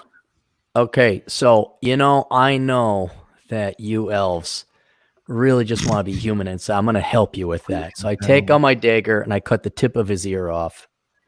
Say, you're looking a little more human now. Okay. As you're cutting his ear off. Not his ear off, just the tip. Just the tip. Well, the tip counts. He grits. The tip counts. And he just bites down, grits his teeth, and you take your time, and you're just going a little bit and a little bit until that comes off, and the blood is just running down the side of his head and across that mattress. But he's shaking now. He's shaking and really biting down, and you can see little tears starting to come out. Sure. Okay. He's gritting. Are you enjoying yourself? Because we could do this my way. Or we could do it mine. Or we could just let me get this done. Or we and could do over it with. my way. So, who sent you to follow us, and why are you following us? I told you. I immediately start cutting off the tip of the other ear. I'm like, you're going to look really human now, buddy. He tries to spit, but this time he lets out a cry and really bites down. Now that tears are running and blood is streaming. And he says, Dimma rewards the faithful. And I looked at Silric. I'm like, does that mean anything to you in Elvish? Oh, he's just proselytizing. Let's see. Dimma what? An Dimma is evangelist. the goddess of chaos and evilness. Oh, Yeah, his so thing is little cloak. So it's That's like Hail these are Hydra. the rat bastards. These are the rat bastards that. Oh, so this is Hail Hydra people. Yeah, these are the rat Yeah, bastards. I pull out you my know. sword and just stab him. No. Jesus, no, TJ, you fucking idiot. Where do you stab him? I stab back. him in the leg, like in a non-vital area. Okay. What about your leg is non-vital? Okay, I'll stab it. Well, Like I'm not gonna hit an artery, right? Valdemar is a hunter, so he would know where to stab, or he would have field stripped enough different animals and orcs. You guys will and give me like about that. 10 minutes. I can cast something that will make him talk. Yeah, but I want to fuck him up too. All right, Silric, cast your magic. Make him talk. All right, I'm going to cast Zone of Truth on this guy. You'll have to I take could have done that at the beginning. Wow. And deny you of all this joy. No, I'm not a sadomasochist like the other yokel. You're the one that stabbed him. Well, To get him to talk, not to I'd rather anything not yet. burn a second level spell, but okay. He's got to make a save on charisma. Okay.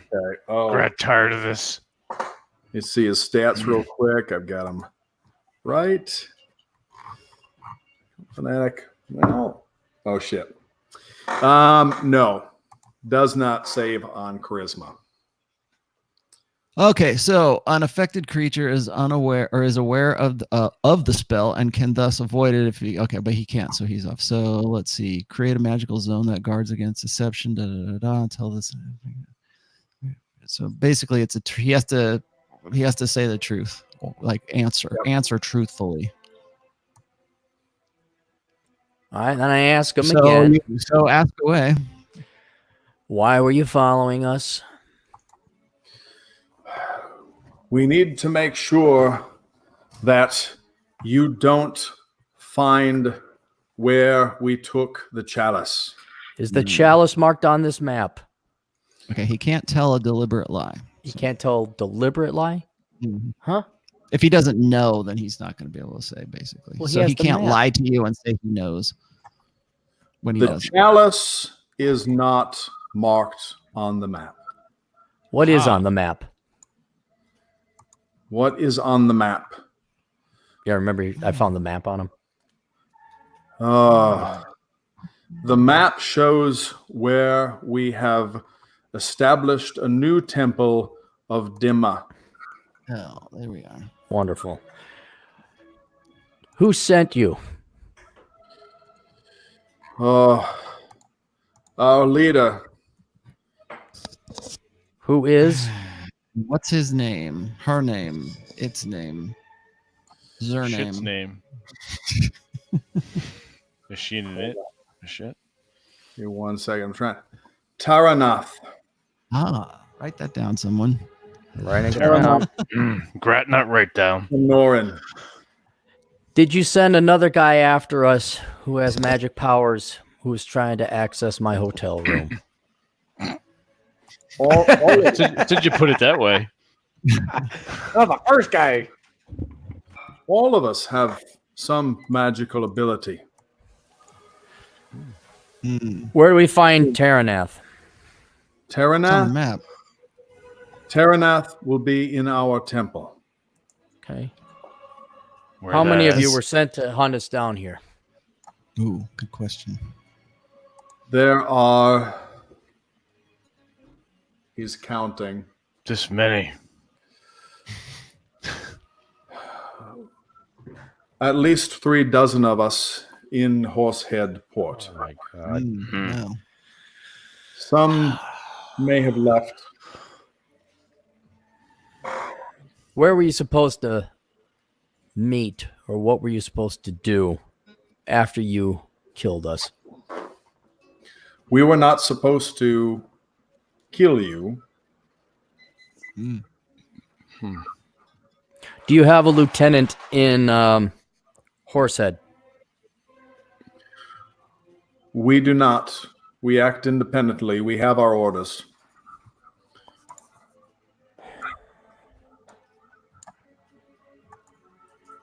Where do you bivouac and sleep if you don't go back to the temple when you're in Horsehead?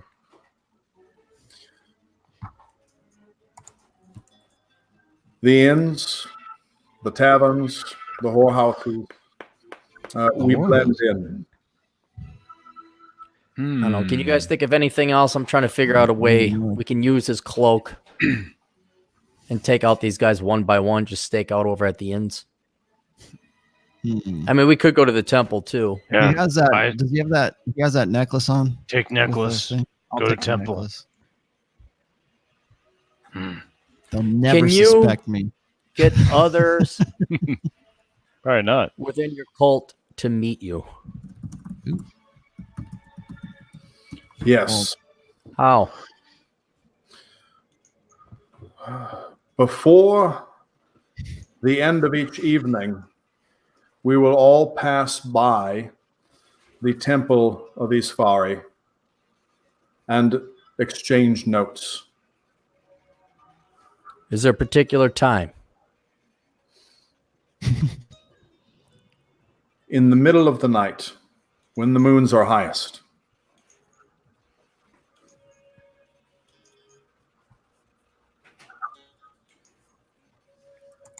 All right, guys.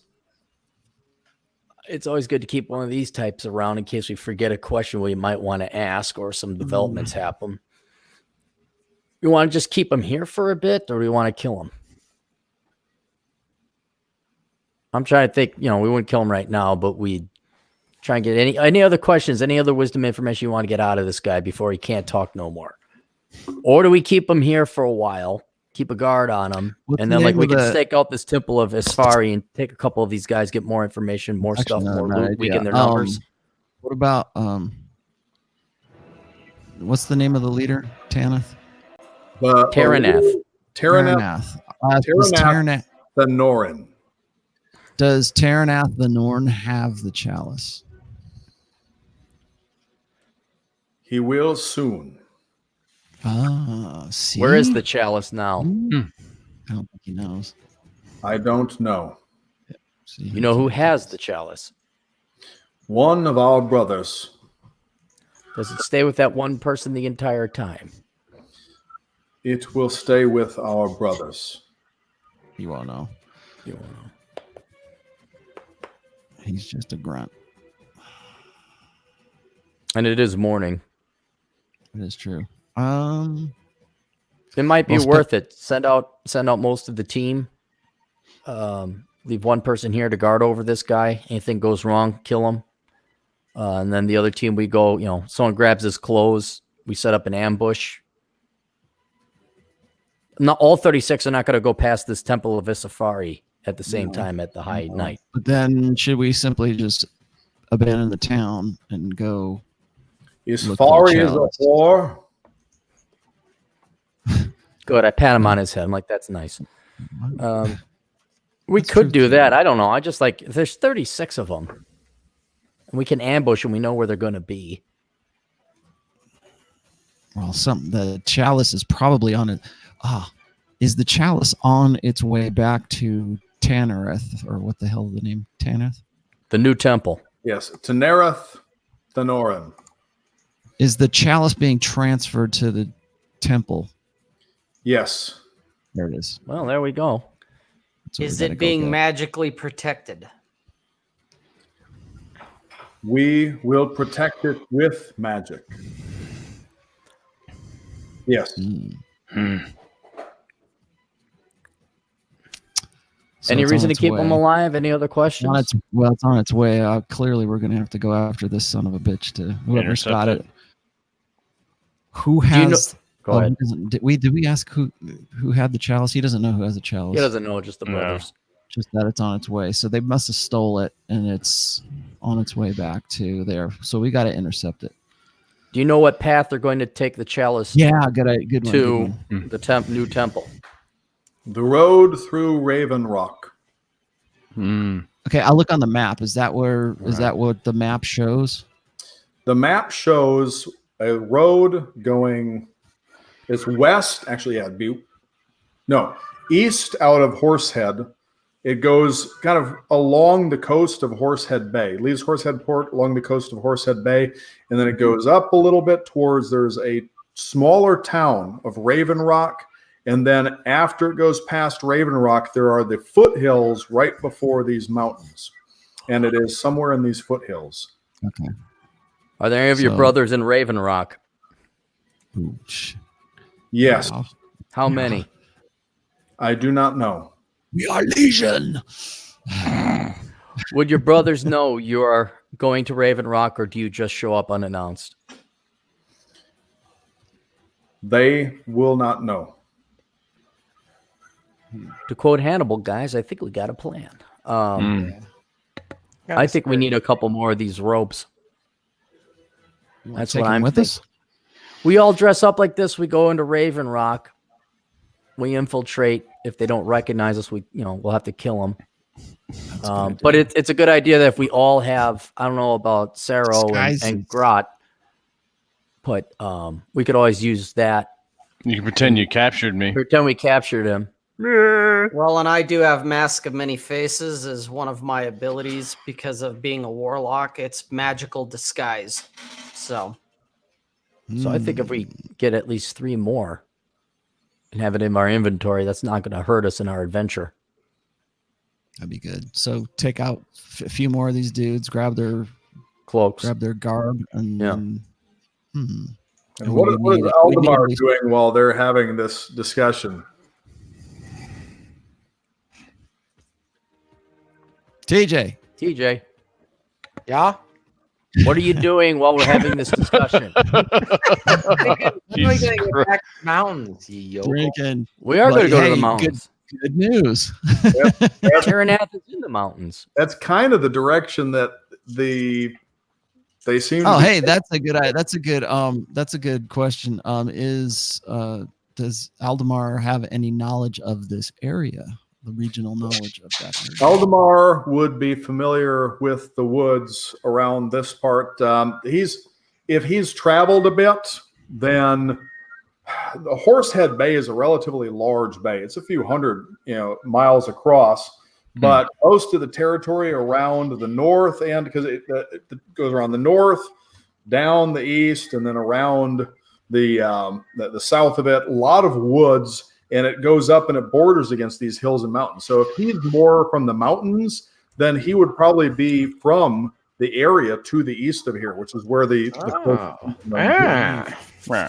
so that would be going back towards an area that he would be likely to be more familiar with. Cool. Well, I think So you're on board. here's the thing. We know we keep running into these guys. I don't think it's gonna be that hard to find them again. Yeah. But I say we just kill this guy now, and we go stake out and try and capture another 2, get their cloaks. I mean, we can bring them back and interrogate them. I don't think we're going to get anything more out of them. But in case a new question comes up, we just got to find one of these guys and We ask them a can couple kill questions. everyone. I also think we should get out of here because they know we're here. Yeah, He's exactly. a worm against the ropes now and pulling on That him. is true. Yeah. Okay. So He has to tell the truth, but he can still think that he's yeah. Oh yeah. Of course. he knows he's in danger, and he's So- yanking on these things and trying I'll to. let you guys. Let me I'll let ask you him- guys deal with let me each ask The other. him ropes this. are not budging at all, though, not even a little. Go. Well, now these guys truth spell. Do you want to live? Oh, good idea. Yes, Are you willing to betray your brothers and help us out instead? I will not dishonor my brothers. I will not. Okay. shame Yeah. them. Okay. All right. I pat him on his head. Kill him, man. All right. Any other questions for our friend? I think we're good. No. Sorry, buddy. Aldemar, you want to do the honors? Oh, Sure. wait, I'll kill before you him. do, wait. One What? more question. Oh. Really quickly. We're not torturing this guy enough. Is what's the leader's name again? Terranath. Tyrannath. Terranath, a sorcerer. Tyrannath is a priest of Okay. Tiamat. Hey, we could go get the other Not a priest who seems sorcerer. pretty powerful. We could get him to come help us out. Give us some An old cards. priest and a young priest. No, we can't do that.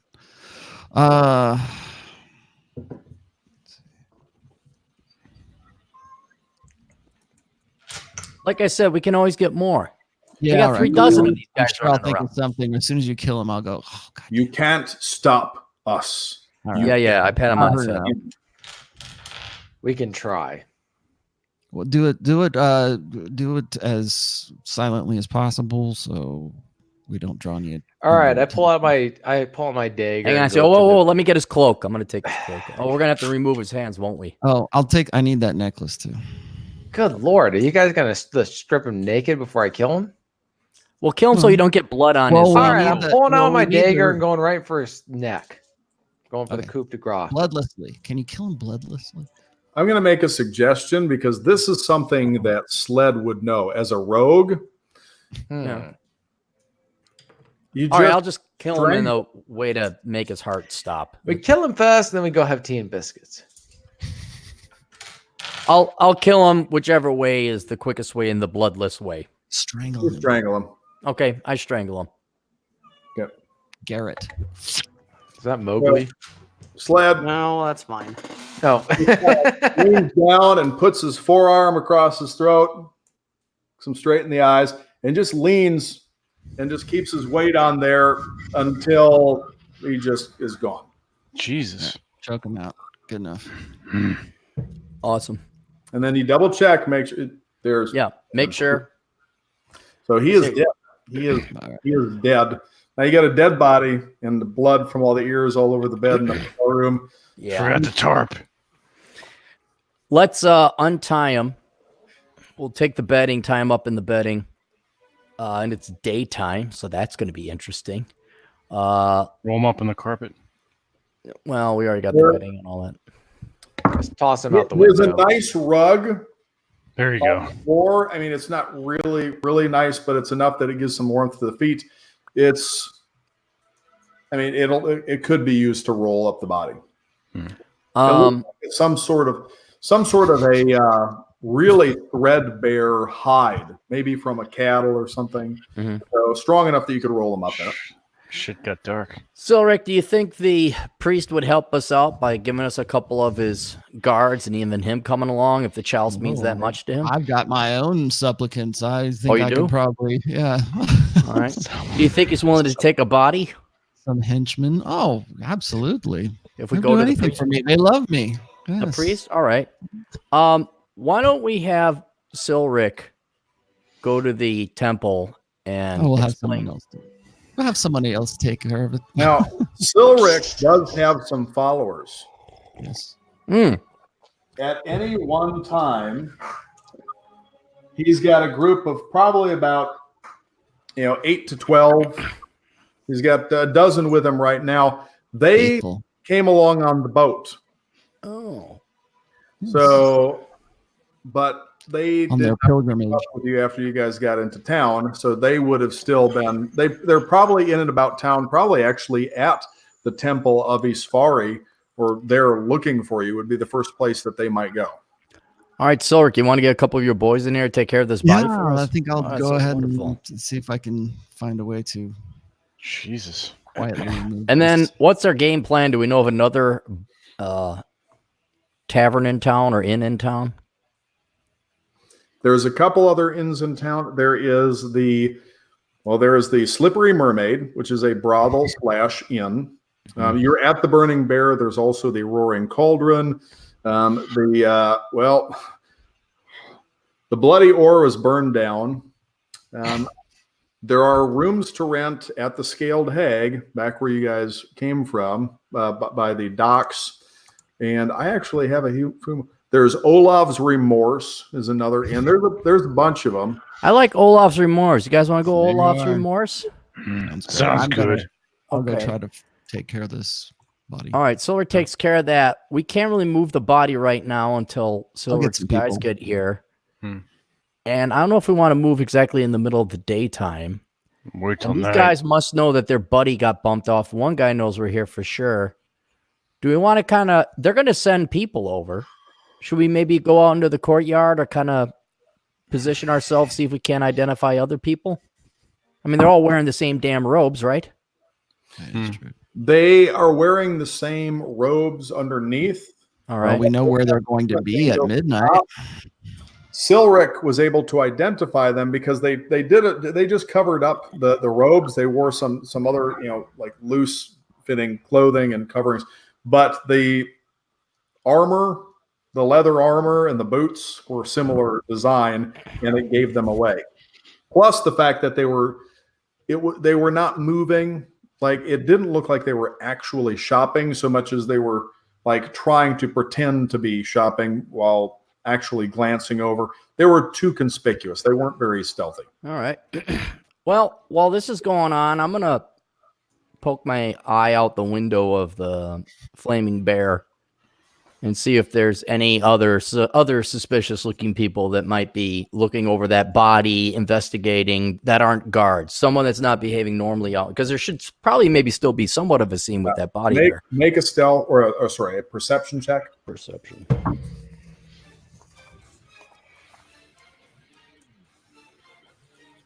25. 25. Okay, so as you are looking out over this, you can see that the guards have dragged away the body of the we'll call them just cult members, the Dima cult member that you had killed earlier by that assassinated. As you're looking around, you notice one person standing by the fountain in the middle of the square, and they have their hand underneath this shawl that they have over them, and they appear to be watching. They're not filling a bucket, they're not doing anything, they're just kind of standing by the fountain and they're watching the burning bear. But the hand held underneath seems suspicious to you. You guys want to exit out the back door? Do one big ass loop, go behind him. And see if I'll we can go. capture him too. All right. Great, you're gonna have Silric, to carry do you need to be here for your people, or do they can I just have to come? go. I got to go track them down. So Oh, you got to track them down. All right. Grot, Sorrow, you guys want to come with? Have some fun? Yes. Fun's and games. All right, I'm bored. Let's beat some ass. All right. I guess we'll take however many steps it takes to go and get around from behind this guy. Okay. So you make your way, you get out in the back alley, which just stinks. There's some bum passed out there. Looks like he's pissed and shit himself. Does he have any money? Go check him. That's why I'm Just He rifle, only just has rifle through the piss silver and shit. pieces and a couple of copper. How many silver pieces? 8 silver pieces. It's a lot for a bum. All right. Well, he's, could be bigger or whatnot. But he does also have what appears to be a bottle of some kind of really strong smelling clear liquor that he's still holding on to, but it's about half empty. Oh, Okay. jackpot. wow, bonus for you, Sled. Yeah, there we go. All right. So we keep going. So you notice, because they had a shit stealth check, you are being followed by what looks like some halflings. Again. They're a little bit further back, but they're checking out and they're looking. So every once in a while, you'll see that some heads pop out. But you make your way around the alley, through behind a couple other shops, and come out between some of the carts and the people selling stuff, a little bit closer to the south end of the market, behind where that guy was at the fountain in the middle. Now he is moving away from the fountain, though. Now you're coming up through the south, through the shops, and you see him moving towards the Burning Bear, but not going straight towards the front, but coming towards the side. The Burning Bear is on the east side, and he is going towards the north edge of the Burning Bear, and you're coming up from the south towards the fountain. He has his back to us, correct? He does not see you. He is staying focused on that. What do you guys think? Kelly Hero Star would just walk up to him, say, "Hey, how you doing?" Like from behind. Nice and slow and quiet. All right. Yeah. I like it. We'll just Everybody roll for stealth. Including me.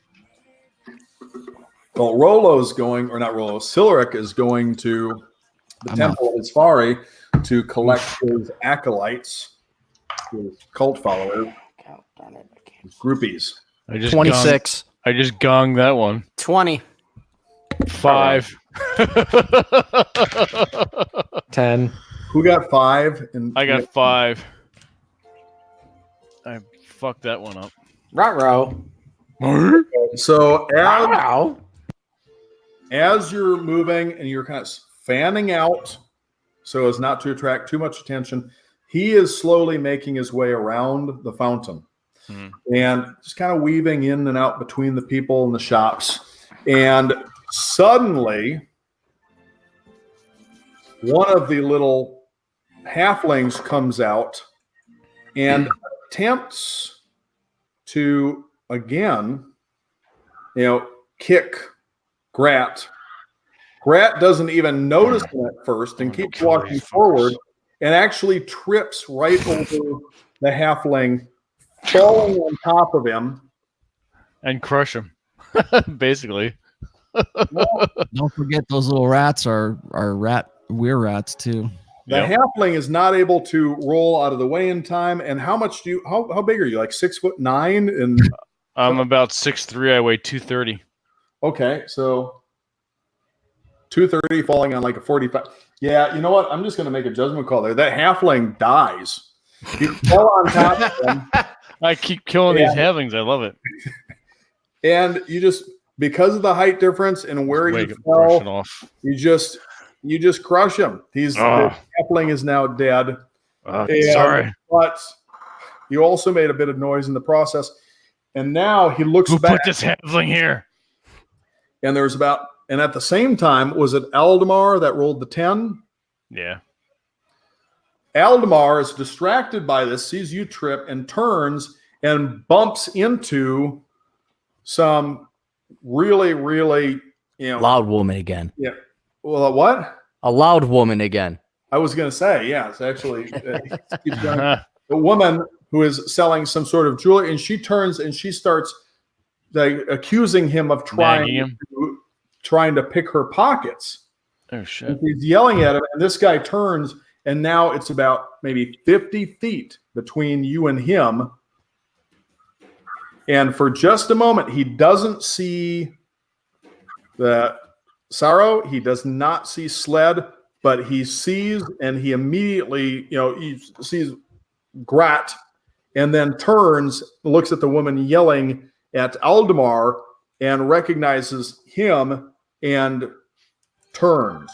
Uh-oh. And starts bolting towards the alley on the north side of the Burning Bear. He's just I guess we got to bolt after him. All right. Well, let's go get him. Okay, so as he's running, you chase, and he is going to go around, and remember where the bum and the stuff is. As he turns, he dumps a bunch of barrels and boxes that were back behind there across.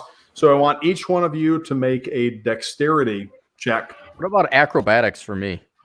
That'll work too. 8. 20. Okay. And you just lucky bastard. jump up and just 15. 2 steps off the wall, roll, and keep running. Who got 15? 16. 16 for me as well. For who? 16 for Grat and 16 for Sarah. Okay. Well, Sarah just jumps right over it. And Aldemar got what? 15. 15. Also just jumps right over it. And Grat just kicks it all the stuff right out of the way and right through. Spikes people running through the checkers game. And as you're chasing, then you see him turn and jump on one box and then another, and then push off the wall and grab onto a ledge on the right and start to pull himself up. As he's pulling himself up, you are closing the distance, though, and you gain now, instead of 50 feet, you're within about 40. Now, you've got a couple boxes and then a thing across. I'm going to have you each make a dexterity and acrobatics check again. Well, hang on. You guys got ranged weapons or ranged magic? Oh, we're doing dexterity? No, I'm just saying if he's hanging, we all shoot at him with something. With advantage, because he's trying to pull himself up. I got 22. You move out of the way or do anything. Yeah, I'm going to take a shot at him with my crossbow. Oh, good lord. Right. With advantage, because he can't dodge. He's not behind cover at all. He's exposed. 16. But what's my advantage? That's with my modifier. You roll the 20-sider twice, and you take the highest. Oh, twice? Yeah, with advantage, you roll twice. You take the high roll. Disadvantage. Yeah, it's 16 then. 16 that one. Okay, so roll for damage. And Drew, we're gonna have to wrap it up soon too. I mean, this might be a good part to stop as well. This is Aaron is about to take off his Santa Claus hat. 4 points. 4 points.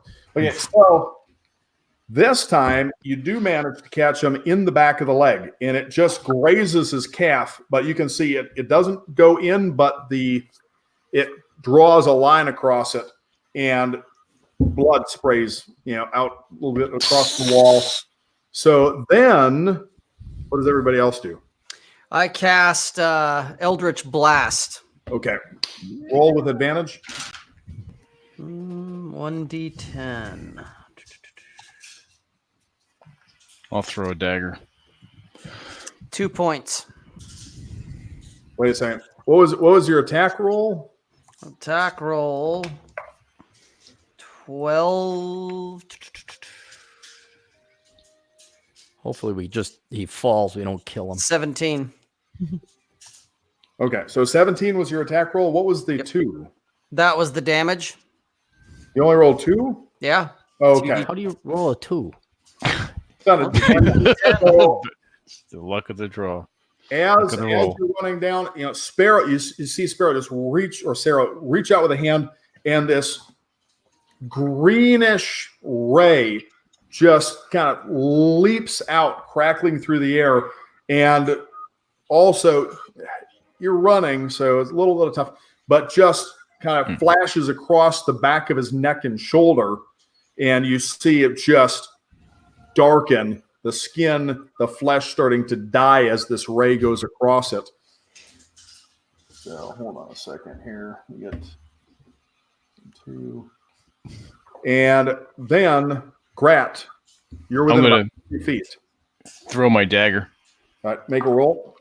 Okay, so plus With 9. advantage. With Does he have advantage? to make some kind of like constitution check to be still holding on, getting pummeled like this? He's slowly pulling himself up, but 26. 26. Okay, that hits. Yeah. Was that a nat 20 or is that? Oh, wait, because no, you got like a 17 plus the. Yeah, 9. plus my 9, yeah. Okay. And dagger is 1d4 plus 9. 10 points. 10 That points. dagger goes flying end over end and sinks directly into his. Yeah, this one right in his side, underneath his ribs. This one is in a kidney or something because the blood. You'll never drink again. And A running kidney. out down his leg. He's almost up over the edge, and he just manages to slump onto the roof, and he's trying to pull up the back leg. Now, Sled. Give me back my dagger. Well, I'm not gonna kill him now. What happened to my 20 die? Damn it, where'd it go? I'm gonna go and climb up and have a chat with him.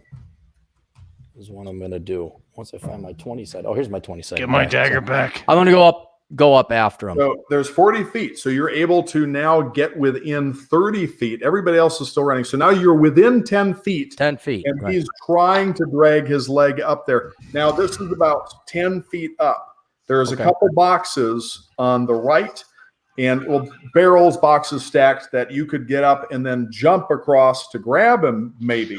That's like the distance that you've got there. But right now, from 10 feet up, you can't quite. He still has a leg dangling. But How'd he get up that high then? there's some stuff on this side. Okay, So all he right. climbed up this or jumped up this and then jumped across and got the ledge and started pulling himself up. Okay. There's no way just to grab his leg and drag him down. Well, 10, so 3 is about 7 feet up. What is your strength? 14 with a modifier of 1. 14 with a modifier of 1. So about half that would be your vertical height. Make an acrobatics check. Yeah, because your standing jump vertically, you should be 15. able to do that. Oh, yeah. So Okay. you are able to jump up and grab onto his leg. All right, do I drag him back down or am I just hanging from his leg now? Well, I'm going to make a strength check to see if he is able to hang on. He is not. So he God. loses his grip, falls. Also, he takes falling damage. So from the 10-foot drop. So he comes down and bam, like on his face, and his head just slams into the concrete. And he is barely conscious. All right. All right, guys, I'm gonna roll. I'll see Okay. you guys later on. My character's taking care of business anyway. So So right. when we All right. pick up, Mhm. Silric will be at the Temple of Isfari. sounds good. All All right, right, good. cool. All right, see you Peace. guys. So you guys have this unconscious. Oh, did we just? Aaron decided he was going to bail Oh. too.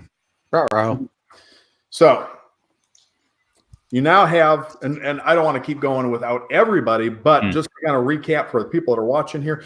So now, after having had this first encounter with these Dima cultists, and they attempted to set you up, and you ended up agreeing to help the priests of Isfari to go and recover this chalice. They tried to get you again to capture and interrogate one of them. You know that they are taking the chalice east towards this location that you have on the map that is in the foothills. And now you have another one that you have unconscious.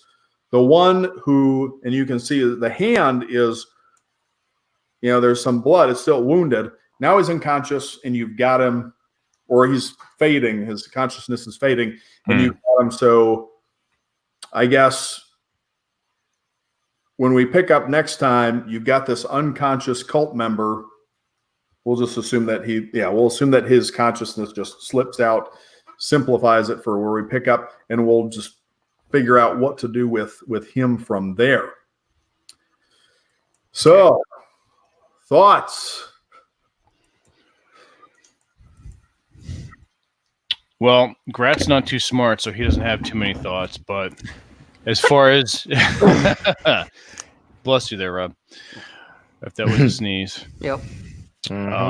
As far as the game in general, for first time, kind of winging it here, doing everything without the battle mat and no, this is great fun. This is pretty badass. Well done. Thank you. This is good. I'm enjoying it. Not too dark. No, not at all. No. It was the beginning was like way dark. It was awesome. So how many people do we have live right now still? We still have 21 people. We had up to close to 50 at one point. Well, so. Maybe we have some of these the people that are watching, if they have suggestions for cult member names. You hear that? You hear that, people in the chat? But also for the acolytes of Silric, for Rolo's Silric characters cult. Oh, okay. You hear that, Nick? Yeah, he's got a cult. Modern Life John over there. We're gonna think up some cult names. Throw them in the chat. And I see Bullrush is still in. God. Oh God. He might not be aware. Some serious names, MDL. Some serious names, MDL. Come on. D&D names. 2 cleric, 1 chalice. There we go. Kind of the seed for where this is all kind of going actually was something that Bullrush had commented on. Yeah, that's all Bullrush's deal. It's your fault, Bullrush, that we're getting fucked. Well, actually, it's working out good. Nobody died. Exactly. Yeah, nobody died. We got beat up a lit's bit.